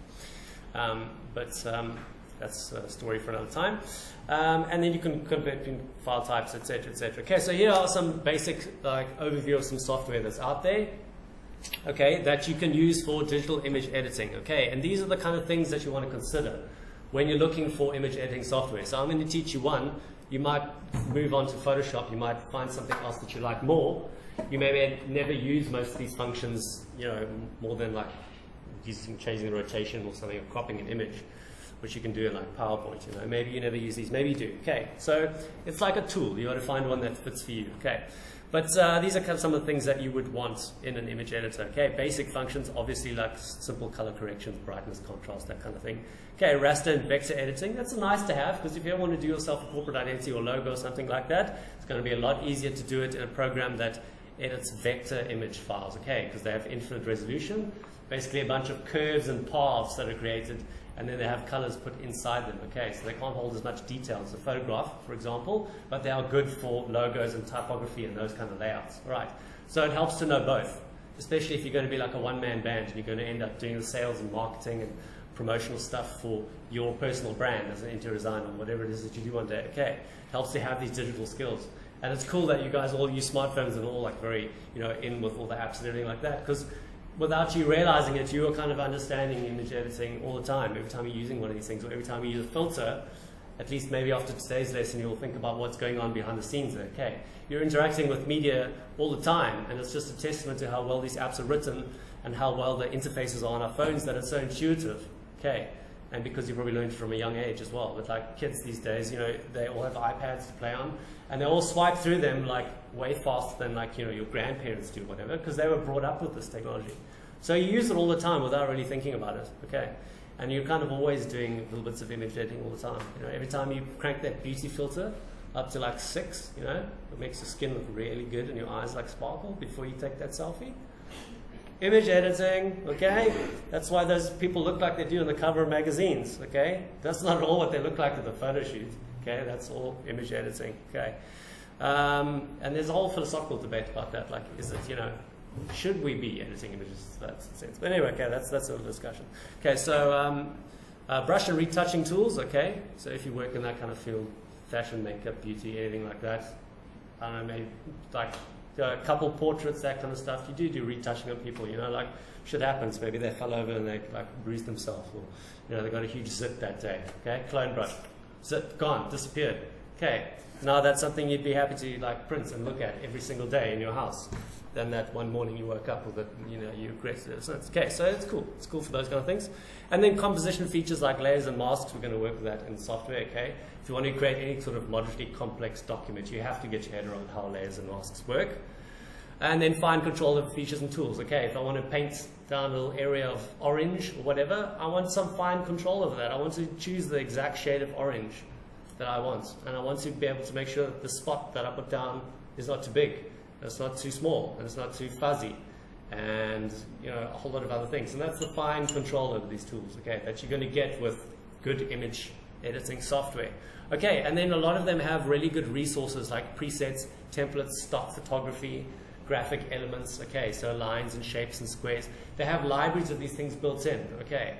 And generally the bigger and more expensive the software, the more access you have to these resources is like additional like value adds when you subscribe or pay for the service, okay. So Photoshop or any of the Adobe products, if you install one of those and pay for it, the legal way, you'll get access to Creative Cloud, okay, which is like a huge repository of all of the stuff, preset templates, so like you don't have to put too much thought into how you're going to do portfolio or presentation layout or a slideshow or something like that, because you've already got a team of brilliant graphic designers who've done all the hard thinking for you and put together a fucking template, which you just go, that one, and then you just change the text, okay, and it looks amazing. And why not? Like, work smarter, not harder, right? So templates are a really great way to save time, and like I use them all the time, okay? It makes you look like a rock star.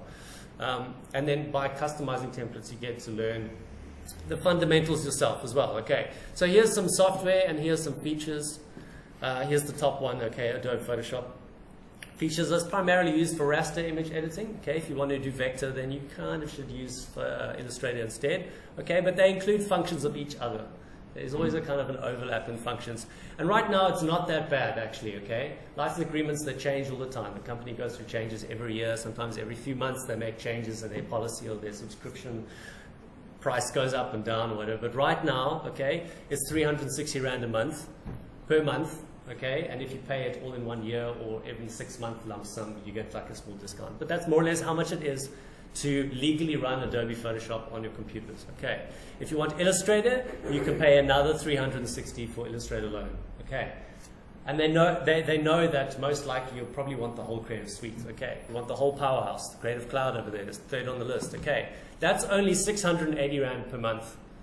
All right, so it's a little bit less than what the price of 2 individual apps includes, but you get a whole suite of stuff. You get Illustrator and Photoshop and Adobe Acrobat and like every creative program under the sun you can imagine for just 680 per month, okay, which is not bad. But if you're students or you're like still one person, it can add up totally. Okay, so there are other alternatives. Affinity Photo is one it's quite recent. Okay, it's also very powerful, and you can just Google this. You can be like top freeware image editing software, okay, and then you can browse the list. And if you're not happy with the one you're learning now, or you want something that's maybe a little bit more user friendly, you can check out something like Affinity or something else that you find in one of the lists there. Okay, it's only 480 Rand. It's a once-off payment. That's it. You don't have to pay that money again. It's almost a little bit more than what 1 month subscription to Photoshop is. But you'll be able to do probably 90% of what Photoshop does. Right, and that's good enough for most people. Okay, Coral Paint Shop Pro, Photopea, that's the one we're going to use. It's completely free. It's browser-based, okay, so you do need to connect to the internet just briefly, but as soon as it's loaded, you can disconnect from the internet. You don't need to use it again. And why is it free? It's because it's ad-supported, okay? That's the one downside. It shows you a little banner ad on the side. But you can maximize, you can play with the window and drag it slightly with the screen so that you don't see the ad, okay? That's probably the only downside. Otherwise, it's almost identical to Photoshop. And then Pixlr, and then GIMP. That was one of the very early free ones, and it's still being developed a little bit slowly. It's a bit old, clunky now, okay, and there are better options out there, but it's completely free. Okay, which brings us to Photopea. So this is the one that we're going to be learning, okay? It's like Photoshop. It is almost identical. I'm surprised they haven't been sued yet, okay? But basically, there are separate notes that we're going to refer to for basically at least the next 5 weeks, in which I'm going to teach you Photopea, okay, or digital image editing. And then we're going to move on to layout and composition, which we're going to use Canva for, which is another really great free one with lots of great templates and stuff like that. Because Photoshop is not really the ideal program to make layouts and presentations on, okay? The file formats get very, very big. You end up working with massive heavy files that are like 200-300 megs. Every time you're saving that, it's having to write that information to the hard drive. It's tedious, okay? Not everyone has the fastest, latest laptop. So Canva is a really nice, light way to work with that kind of stuff, okay? So I want to squeeze that into the last few weeks of the term. So that's why I'm not going to go as deeply into digital image editing, in other words, Photopea, as some lectures have done in the past, where this term was basically 100% Photoshop, okay? Because it's actually not really the ideal program to use for layout. but you still need to know it for the image editing part. Okay, and you can actually do really creative things with Photoshop. You can put fake textures onto 3D models and all kinds of stuff. It's very powerful. Okay, so I've got a big stack of notes in my hand. It's like 55 pages. I printed it out because I just need a copy. But you guys, if you want to print it out, I mean, ouch, it's 100, yeah, it's 55 pages. But they are digital versions, okay. So I'm going to put one on the LMS for you. Or you can go to the common folder if you're on the BHC computer, and you go to, where is it? DPI, over there. Okay, and then there is a PDF in there. It's 9 megabytes. It's called Image Editing with Photopea. If you open it up, you're going to see this. Okay, and this is basically like the manual of this program. Okay, I didn't write this. I just kind of formatted it to make it look like BHC. This is actually the official documentation from the creators of Photopea. Okay, so if you go to photopea.com, you click on help, or I'll show you the shortcuts, you'll be able to access this online as well. Okay, I just made it look nice with headings and stuff like that, and I did add 1 or 2 things in, but we're not going to go through this page for page. Okay, we'll be here forever, and a lot of these tools you'll probably never use in your life. Okay, so I'm going to jump around a little bit, and I'm just going to teach you the basics. Okay, we're going to do some tutorials as well, not this week. Okay, and because we're all squeezing in today, I'm not going to have you on Thursday. So the next time I will see you, I'll figure out the groups in the next few days, and the next time I'll see you will either be Tuesday or Thursday. Okay, and then in that class we will do our first tutorial, and we'll get stuck into some of the more interesting parts of the program. Okay, but for now I want you all just to open the program, and that's simple. You just go to your browser. Okay, I use Chrome. Maybe you've got Microsoft Edge on there. I don't know what's installed in BHC. It is Chrome. Yeah, okay. If you're using a Mac, you can use Safari or whatever. You just got to go to this address, Photopea, okay, like a pea in a pod, princess in the pea, .com. Do you, when you have a computer, also it's better to have a mouse, or you still can, you know, like... Yeah, I really recommend having a mouse for this. You could do probably half of it quite comfortably with a trackpad, but it gets a little bit clunky sometimes. Okay, so you guys might be, when you open it, you get a huge like opening screen that says a bunch of stuff. There's a massive X in the corner. Just click that X to get rid of so scroll right to the top, and you can click the X to get rid of the message. Okay, or you can scroll further down the page. Okay, so I changed the interface on mine to look light. Okay, you guys by default have it in dark mode, so everything looks grey. Okay, and that's fine. Hey, where did I put it? View. Sort of preferences. Grid? No. Oh, there we go. Under more, theme. Okay. And then you guys, what are you on? Black. Yeah, black. Okay, so this is the most comfortable one for your eyes actually, because it's like there's not a lot of brightness coming out at you. Okay, I had it the other way around because it was better for screenshotting and putting it in the notes. All right. So if you don't want to open the notes, I'm going to have them open here in the background. I'm just going to refer to them as we go. Okay. So I just want to give you a quick introduction about Photopea. Okay, so it's an advanced image editor, etc., etc. It can work with both raster and vector images. Okay, and if you follow this from the beginning to the end, you'll roughly learn how to use it. Okay, but I'm here to help you through there, obviously. And to start and open, basically to get to Photopea, you just have to be connected to the internet, and then you need to go to photopea.com, and then the whole program loads inside there. Okay, and you can see over here is the ad that is being shown to me. But if I go down like this, if I just make my window a little bit smaller, I can drag it off to the side like this, and I can hide those ads. But after a while, they don't really bother me. Okay, but that's the price for it being free. So don't worry about that for now. In fact, mine actually look bigger because my screen's are different to yours. You guys get slightly smaller ones. Okay, but I am going to make mine a little bit smaller because the projector cuts off the sides here. Okay, but you can resize this window by just resizing your browser window. Okay, so let me just make it a little bit bigger. There we go, that looks good. Okay, so there we are, photopea.com. And I happen to have Photoshop installed at the moment as well. And if I open Photoshop, I'm just going to open this last file here. Ooh, it's a bit slow. Okay, but this is the interface of Photoshop, and this is the interface of Photopea. Okay, and you'll come to see that they are very, very similar. Okay, but I'm not going to distract you with Photoshop right now. Okay, so it's as simple as that. You just go to your browser and you go to photopea.com. Okay, and then it loads up like that. And you can see that. I think it might bug you to log in, or you can have an account. Okay, and I don't know what that gives you. I think it's you can use the program without ads or something like that. Okay. And then I think you have to, but then I think you pay a tiny fee, okay? But otherwise, don't worry about that. If it asks you to log in, you do not have to log in. You just go to the website. You don't need an account. You should be able to just use it without having to sign up for anything, okay? So let's just go a little bit over the interface, okay? So we have the toolbar, first of all, and this is this guy right down the side here, okay? And this is where all your tools live. Your little move and selection tool, your selection over there, cropping, eyedrop, all that stuff. So we're going to go through that in later lessons, okay? But just know that this toolbar on the left, this vertical one, is your toolbar, okay? Then we've got a sidebar, which is basically this one over here. It's got these little abbreviations here, Inf, Pro, and if I click on that thing, it's actually properties. If I go to BRU, it's actually brushes, okay? CHA is character, so when we're dealing with text, we can change settings about these things by using these little pop-outs over here. And when you're not actually working on the little panel that pops out, you can just click this button to make it go back again, okay?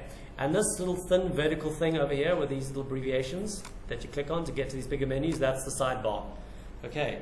And it also includes this area over here. All right, so these are shortcuts to little palettes, if you want to call them that. And then some of these are expanded already, okay? We've got a big blank square here that says history. And you can see there are little tabs within this section as well. If I click on them, there's one called swatches and color, okay? You don't have color? Oh. So if you right click on there, no, if we just go to window, okay, you can select color from there, okay? And then it should, where does it put color for you? In that little thing? It does, okay, so that's how you get to color. If you see anything on my screen that you don't see, and you're worried that our interfaces look different, go up here to window, and you can just click on something here if you're missing it, and it should pop into the sidebar there, okay? Layers, layer comps, this kind of stuff. Some of them are turned off by default, like navigator. Don't use that, okay? Generally, what it loads with the first time is just what we're going to be working with. Okay, we'll go into the other menus as we go along. Right, but there you go. You've got those three there, and the same applies over here. Underneath this one, we've got an expanded part of the sidebar where our layers live, and there's some icons down here that we use to control layers. These are very important. We're going to use these all the time. And we've got some layer settings up here, and then we've got channels and paths, and this we won't deal with very often.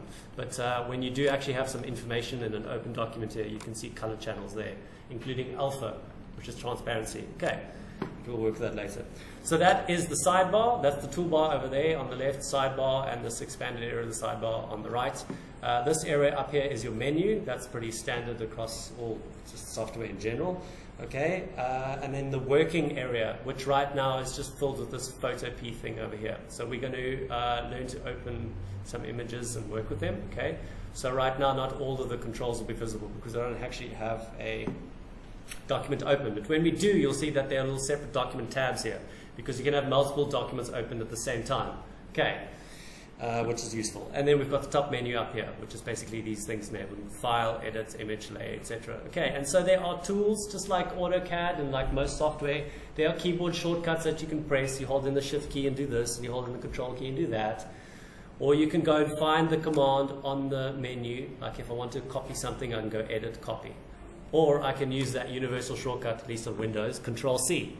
And if you're on a Mac, it'll be Command C. Yeah, and then Control V for paste, that kind of stuff. Okay, so this is kind of universal. So that's working area in the top menu. And then let's open a file. Okay, so since we were dealing with images, why don't you open another browser window and go and find an image that is at least 2 megapixels or bigger of anything you like. Okay, it doesn't matter what it is, but find something that's 2 megapixels bigger.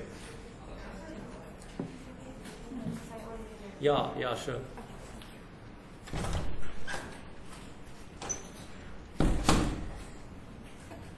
Oh, you're already there, good. How many of you have actually used image editing software like this or Photoshop or something in the past? Tay? Megan? Come on. Yeah? You? Okay, alright, so it's not totally foreign to all of you.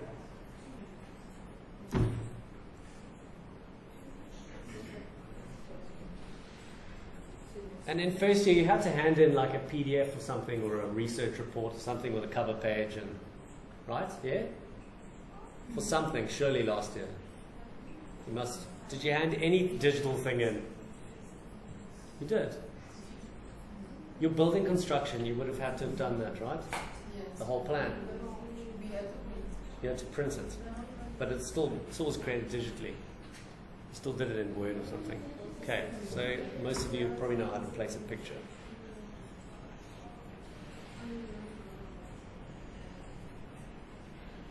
Okay, now don't worry about the 2 megapixel thing. Just get any image. Okay, let's save time. Any image you like. Okay, and then save it to your computer. Okay. If you're logged in as yourself, and we're not going to come back to this image. Okay, so don't worry about saving it somewhere like super secure. We're going to we'll start fresh with something else anyway.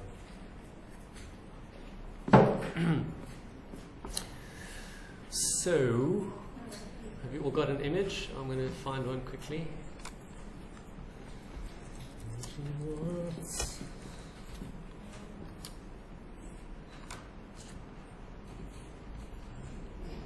Here we go.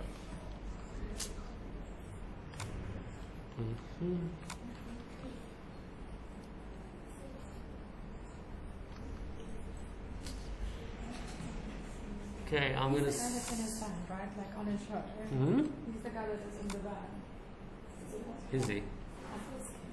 Was he I don't know actually. Don't know.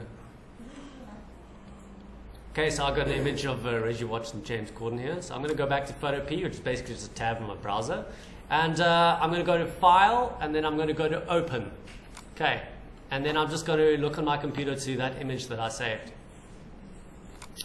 Okay, where was it? Desktop? That one there. So I select it, and then I go Open. Okay, and then it's going to open it inside Photopea here. Okay, yay! The other way I could do it, if I have another image somewhere, let me choose, I don't know, let me choose cat. Cat. This one, okay? I click on it. Geez, that's a big image. Okay, 4,000 pixels, that's quite big. I don't need one so big. 1,600, okay, cool. So I'm going to save a picture of this cat. So I'm going to show you another way to open files as well.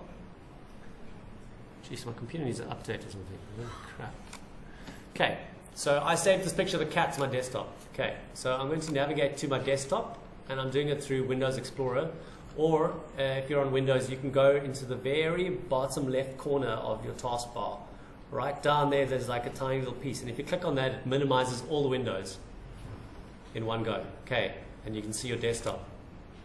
And then, okay, mine's, yeah, there we go. It's a bit slow, but there are icons on the side here, and wait, there's my cat picture there. Okay, I can take this cat picture and I can just click on it and hold in the mouse button, and then I can go and drag it down to the icon there, and then I can drag it up onto the tab, and I'm still holding it in, and then I just drag it in here and drop it into Photopea. It'll place that image basically on top as a new layer of the other image that had already opened. Okay, if you already have an image open and you drop it into Photopea, it's going to put it inside that image. If you want to open it as a separate document, maybe you have nothing open.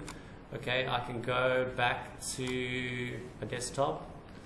Where's my cat? There. Okay, I'm going to drag it back into my browser, and I'm still holding my finger down, and I drag it here, and you see as I move it up onto that working area, it turns blue. Okay, and then if I let go, there, it's created a new document with this cat as the base layer. Okay, and now you can see I've got 2 tabs have appeared.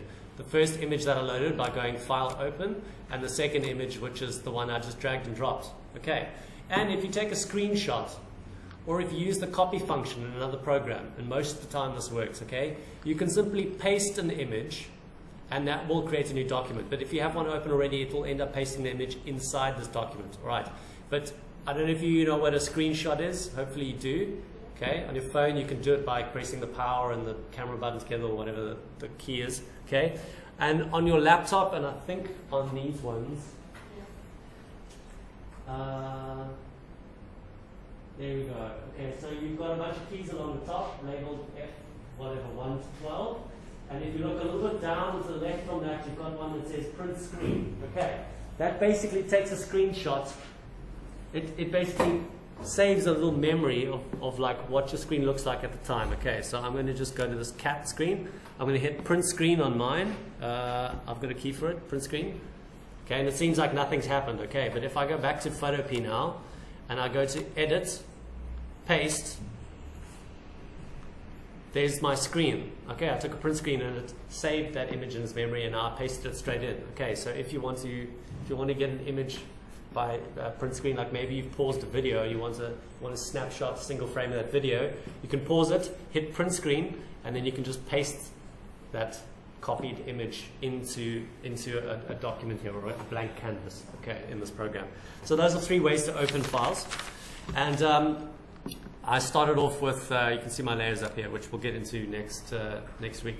But here's this cat picture that I opened. So let's say that I changed some things about this cat picture. Okay, let's say I changed, and let's do something practical, like let's change the size of this image and let's crop it. Let's say I want a kind of a more portrait-looking image.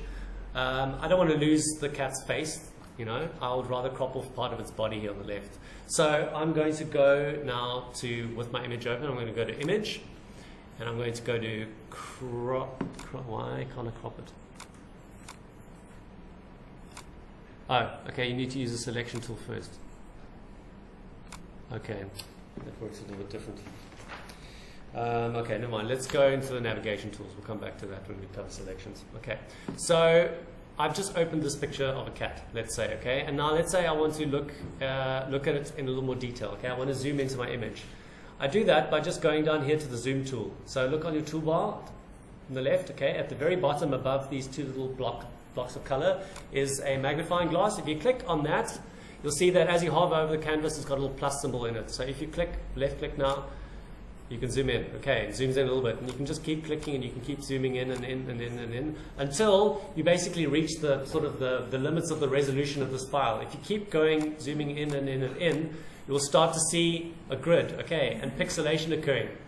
This tells you that yes, you're definitely working with a bitmap or a raster image file, okay, because we can now see the individual pixels. Right, so I couldn't, for example, crop an image of an eye like this and then print it out on an A4 page. I would see this jagged blockiness of all these individual pixels, okay, because I'm just zoomed in too far. And eventually you will see that on every raster image, okay. Vectors, you don't have that. Right, but if I want to zoom out now, I can hold in the Alt button with the zoom tool still selected, and you'll see that the little plus inside the magnifying glass changes to minus. Okay, and now as I'm holding down Alt, I can click, again left click, and I can zoom out, and it zooms out a little bit each time. And if you want to know how much, you have a look down here in the corners, the little black block with some white text in it, telling me right now I'm at 500%. Okay, so I'm viewing this thing at 5 times its normal size, because 100% is, you know, it's regular size. But size is relative. You have to understand that this is made up of pixels, okay? So that you can change its print size if you want to give it a physical size. At the moment, it's just pixels.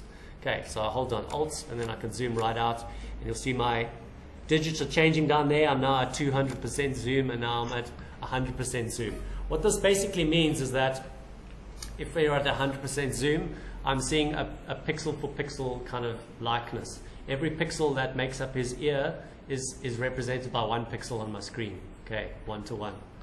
Doesn't mean that it's necessarily going to print at the same size that you see it on the screen. If I take out my ruler right now and I measure the width between its ears, and it comes out as like 8 millimeters or 8 centimeters, and I go and print it, okay, that's a whole other story, because you're not printing it at the same resolution as your screen.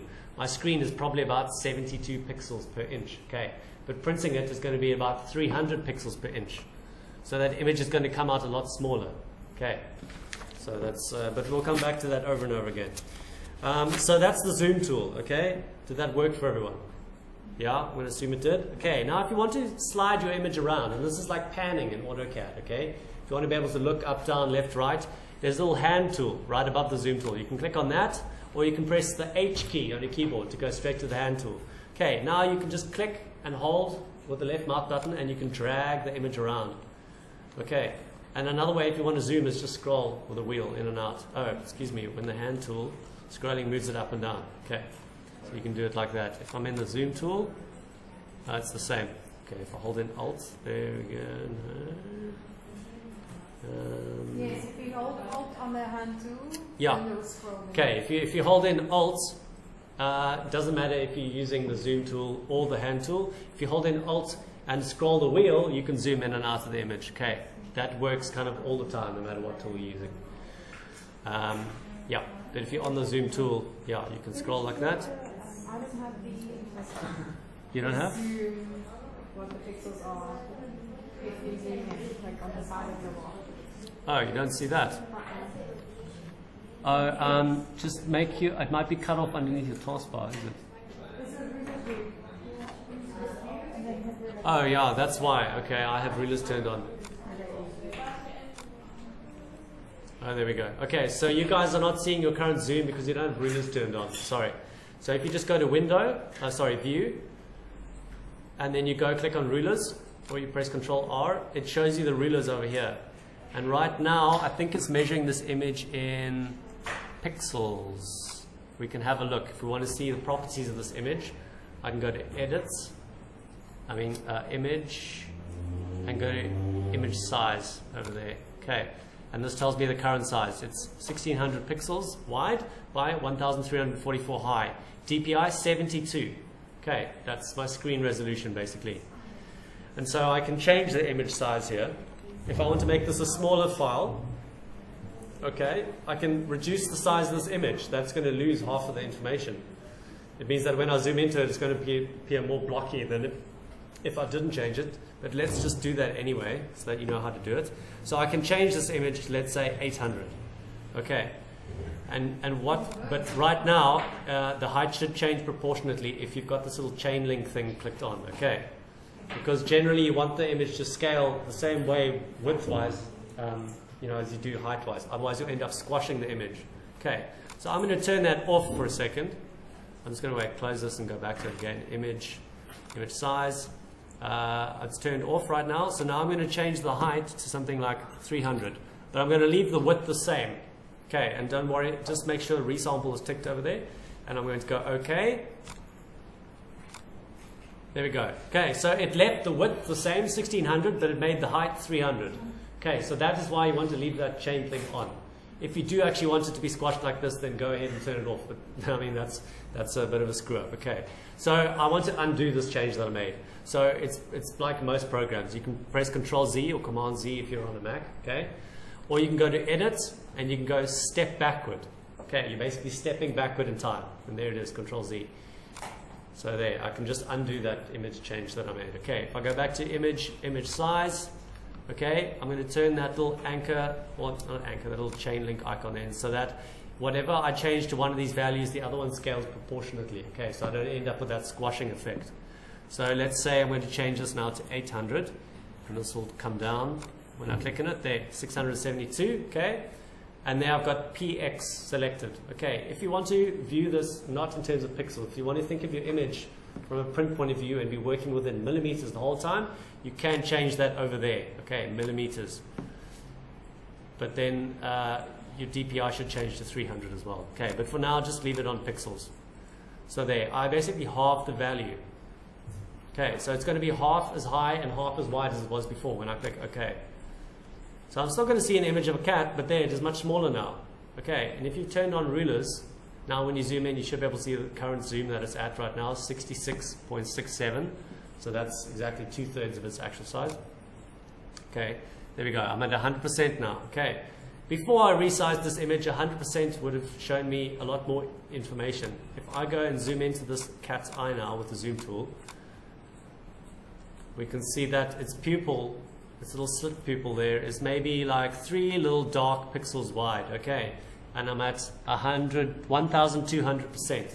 If I go image now and undo that change that I made, step backwards, Control Z, there we go. Now I'm going to zoom where I'm still at 112. Okay, just basically kept my zoom at 112, but I undid that scaling. Okay, so the image should be its original size now. If I go to my hand tool and I just find the eyeball of where that cat was. Oh, I lost it. Where am I? There it is. Okay. If I zoom in right now, you'll see that I've got roughly 6 pixels wide. Okay, so that makes sense because I had just halved the size of that image. It was 1600 pixels wide. I made it 800. So it lost half of the information. Okay, maybe the file size is now a little bit less, but you now sacrificed quality. Okay, this file is now half as detailed as it used to be. Understand at this level it looks the same, okay, but when you get into really much finer detail, understand that that information is all gone when you made it smaller. Okay, and it's the same way as if I have a little thing like this. I'm just going to crop this eye out of this guy. So I just went to my selection tool there, and you don't have to follow along with me. This is just to show you how sizing works. Okay, so I'm just going to quickly crop this. Crop. Okay, there we go. So let's say that was my original image. Okay, starting to see it's looking a little pixelated already. Okay, so let me just see how big this image is right now. Go to image size. Okay, it's only 208 pixels by 189 pixels. Let's say you want to make this file bigger. Oh, I want this to be a higher resolution file. Okay, well, remember garbage in, garbage out. Okay, I'm working with a very small image right now. If I decide I want to make this bigger by just typing in bigger size, like I want to make this image 1600 pixels, and fortunately that means 1461 high, and I click OK, the computer is now trying to average in the information between these pixels in order to give you a much bigger image. Okay, so it's going to look blurry because it can't fill in information that isn't there. It only had an image that was 200 and something pixels wide to work with. And now, oh no, wait, it's taking a while to think about that. Oh, I hope it doesn't crash now. Okay, so while it thinks about that, anyway, it's going to return an image that is that many pixels wide now, 1608, okay? But, good grief. Okay, I do need to restart this computer. Sick page. Oh shit, I didn't want to do that.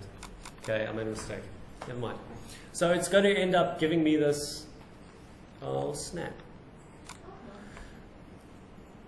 Okay, so I just have to reload there. So it helps to save every now and again. Okay, my file's gone. Never mind. We'll just ignore that exercise. But basically, you're going to be, it doesn't have the information in those missing pixels when you're asking it to not increase the amount of pixels. Okay, so you're going to end up with a blurry file. So although it has more pixels in it, you're going to end up with blurred details because it didn't have enough information there to work with because the file's so small from the beginning. Okay, but there we go. Hand tool. So let me open a file and quickly just drag in all the ggplots. There we go. Okay, so I can move around the file like this. Well, I'm zoomed out all the way, so let me just zoom in here, holding Alt. There we go. Here's my hand tool and my zoom tool. Okay, what to do? And then we know how to turn on rulers. We just go up to View and we show rulers. Okay, and then right now I think this is showing me pixels. Okay, so if I go, if I right-click on my ruler area, I can choose what I want to see. Okay, so right now pixels. If I select pixels, there's my 0 point on the ruler, on the horizontal ruler, and there's my 0 point on the vertical ruler. It's this top right corner, or top left corner here, sorry. And then if I look all the way over here to where the edge of the image ends, I can see I'm around about 950 something pixels. Okay, so if I go to image size and I check that, there we go, 970. Okay, so that makes sense. And then if I want to know how many millimeters this thing would print at, okay, I can change the rulers to show you millimeters. And then by default, it should automatically assume that you want to print at 300 DPI. So you can see over here, 340 millimeters. No, that's wrong. Okay, so it's not making that assumption. I'd have to go to image size and change the DPI there to 300. Okay, but I'm not going to do that right now.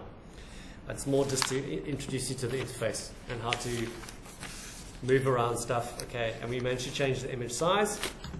Okay, and I think we're going to, I think we can just stop there actually. Oh, let's crop the image quickly. Okay, so I want you to quickly go to, there is a cropping tool. Okay, so we access it here on the left hand side. It's 1, 2, 3, 4, 5. 5 buttons down from the top of your toolbar. Okay, looks like this little thing over there. And then you can basically move it over to your canvas and you're going to see a little plus crosshair. Okay, that's where your cursor is now. And you're going to just click and hold your finger down and you're going to draw one of these selection windows, the same way you used to select objects in AutoCAD. Okay, I'm still holding my finger down. Let's say I want to just crop in these two faces over here. I'll move it around down here somewhere and then I'm just going to let go. Okay, and then it's drawn this little box around the area that I have indicated on the screen, and then I can go up here to the tick if I want to accept this crop, and it's going to get rid of all the image that's on the outside of this box and keep what's on the inside. Okay, you can see right there some layer stuff, but don't worry about that. Just click the tick button and there you crop your image. Okay, it's that simple. So if you download something like usually images are watermarked, especially ones from stock photography websites. So let's just say like stock, whoops, not coming out. Stock photo, okay. So stock photography is basically those websites that have lots of photographs that have been taken that you can buy for a small sum or a subscription or something like that. Jeez, what the hell? Can't believe that was my first result. What is going on over here? Okay, I searched for large bird in Google and I was not disappointed. All right, it's pretty whack. So there's a watermark, for example. Okay, iStock doesn't want you using this image without paying for it, so they put a light, faded out version of their logo all over there. Okay, so that the image is kind of destroyed a little bit by this watermark, and only when you pay for it do you get the version without it. Okay, but let's say we want to use this image and I want to crop out the text over there. I can right click on here and go copy image. Okay, or I can save it to my computer and open it the old-fashioned way in Photopea. So I can go over to Photopea here and I can just go, I'm going to make a new document. Okay, so this is another way to create a new document if you don't want to start with an existing picture. Okay, you go File, New, and you can select how many pixels you want to make it right there. Or if you're not thinking in terms of pixels, but you already know that you're creating this document with the intention to print it later on, like you're going to do an A3 layout for concept or something. Okay, you can click over here to print, and you'll get a couple of preset templates already set up here. So let's say we want an A4 document landscape. Okay, then I can go over here to A4, and if I just switch this around, there's a little switch around button there. Doink. Okay, then it converts to landscape format. Okay, it doesn't show here. But when I'm ready, I can just go create on this button over here. These are templates that automatically load on the side here. They're okay. They're not so great, but I don't really use these. I just create my own blank canvas. Okay, and I go create over there. Yeah. I was there when you were, but I don't see those templates. Oh, are you still connected to the internet? Yes. Oh, that's strange. But you said that you are not using. Let me say new templates. Okay, how many else do you get to see templates? Do you see templates? Have you got an ad block or something on yours, Marta? Yes. Oh, okay, it could be that. Okay, because I was not seeing the. Okay, yeah, that's right. Chrome browser has a little extension called AdBlock Plus. Okay, and if you install it, it blocks ads. So although there may be a blank area still showing on the page, you won't see the actual ad there. Okay, some people like to browse that way. It's nice. It makes pages appear less cluttered. But one of the downsides is that it might block templates from showing. Okay, but I don't use them anyway, so don't worry about it.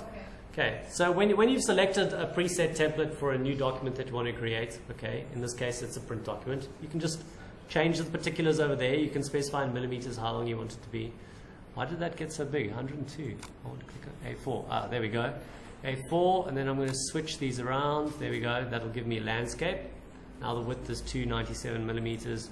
DPI 300. Okay, so because we're creating this for print, we want to make sure our dots per inch is set at 300. That means we're going to be dealing with a nice, when we print it at A4 size, we're going to have nice crisp images and text. Okay, and I'm going to say create. There we go, there's my blank canvas, okay, in A4 landscape format.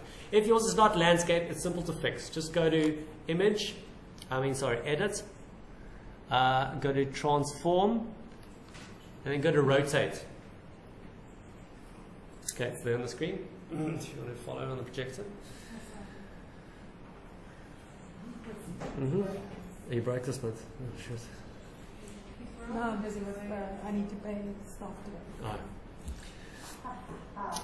Okay, so you go to rotate. This layer is locked. What the? Oh, okay. So on the side here, in your sidebar, there is a layers panel. Okay, and you will see a little icon on the background that looks like a little lock icon. Okay, if you just click on that lock icon, it turns off, and it unlocks that layer. Okay, we're going to deal with layers next week. But then you just go to edit, transform, and then rotate. Okay, and now it should let us rotate it. So I'm just going to type in here. Hang on a minute. Oh, there we go. Sorry, this is to rotate an individual layer. We want to rotate the whole canvas. Okay. So ignore what I said about clicking the lock icon in the background layer. Actually doesn't matter. You're going to go to Image, Transform instead of Edit, Transform. Okay, small difference there.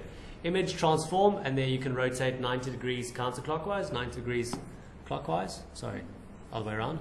Or 180 degrees, or you can flip the image, like mirror image, left to right, up or down. Okay, so just go rotate 90 degrees. And there we go, we can change landscape into portrait or vice versa. Okay, so if you make a mistake when you're setting it up, you can always change it that way.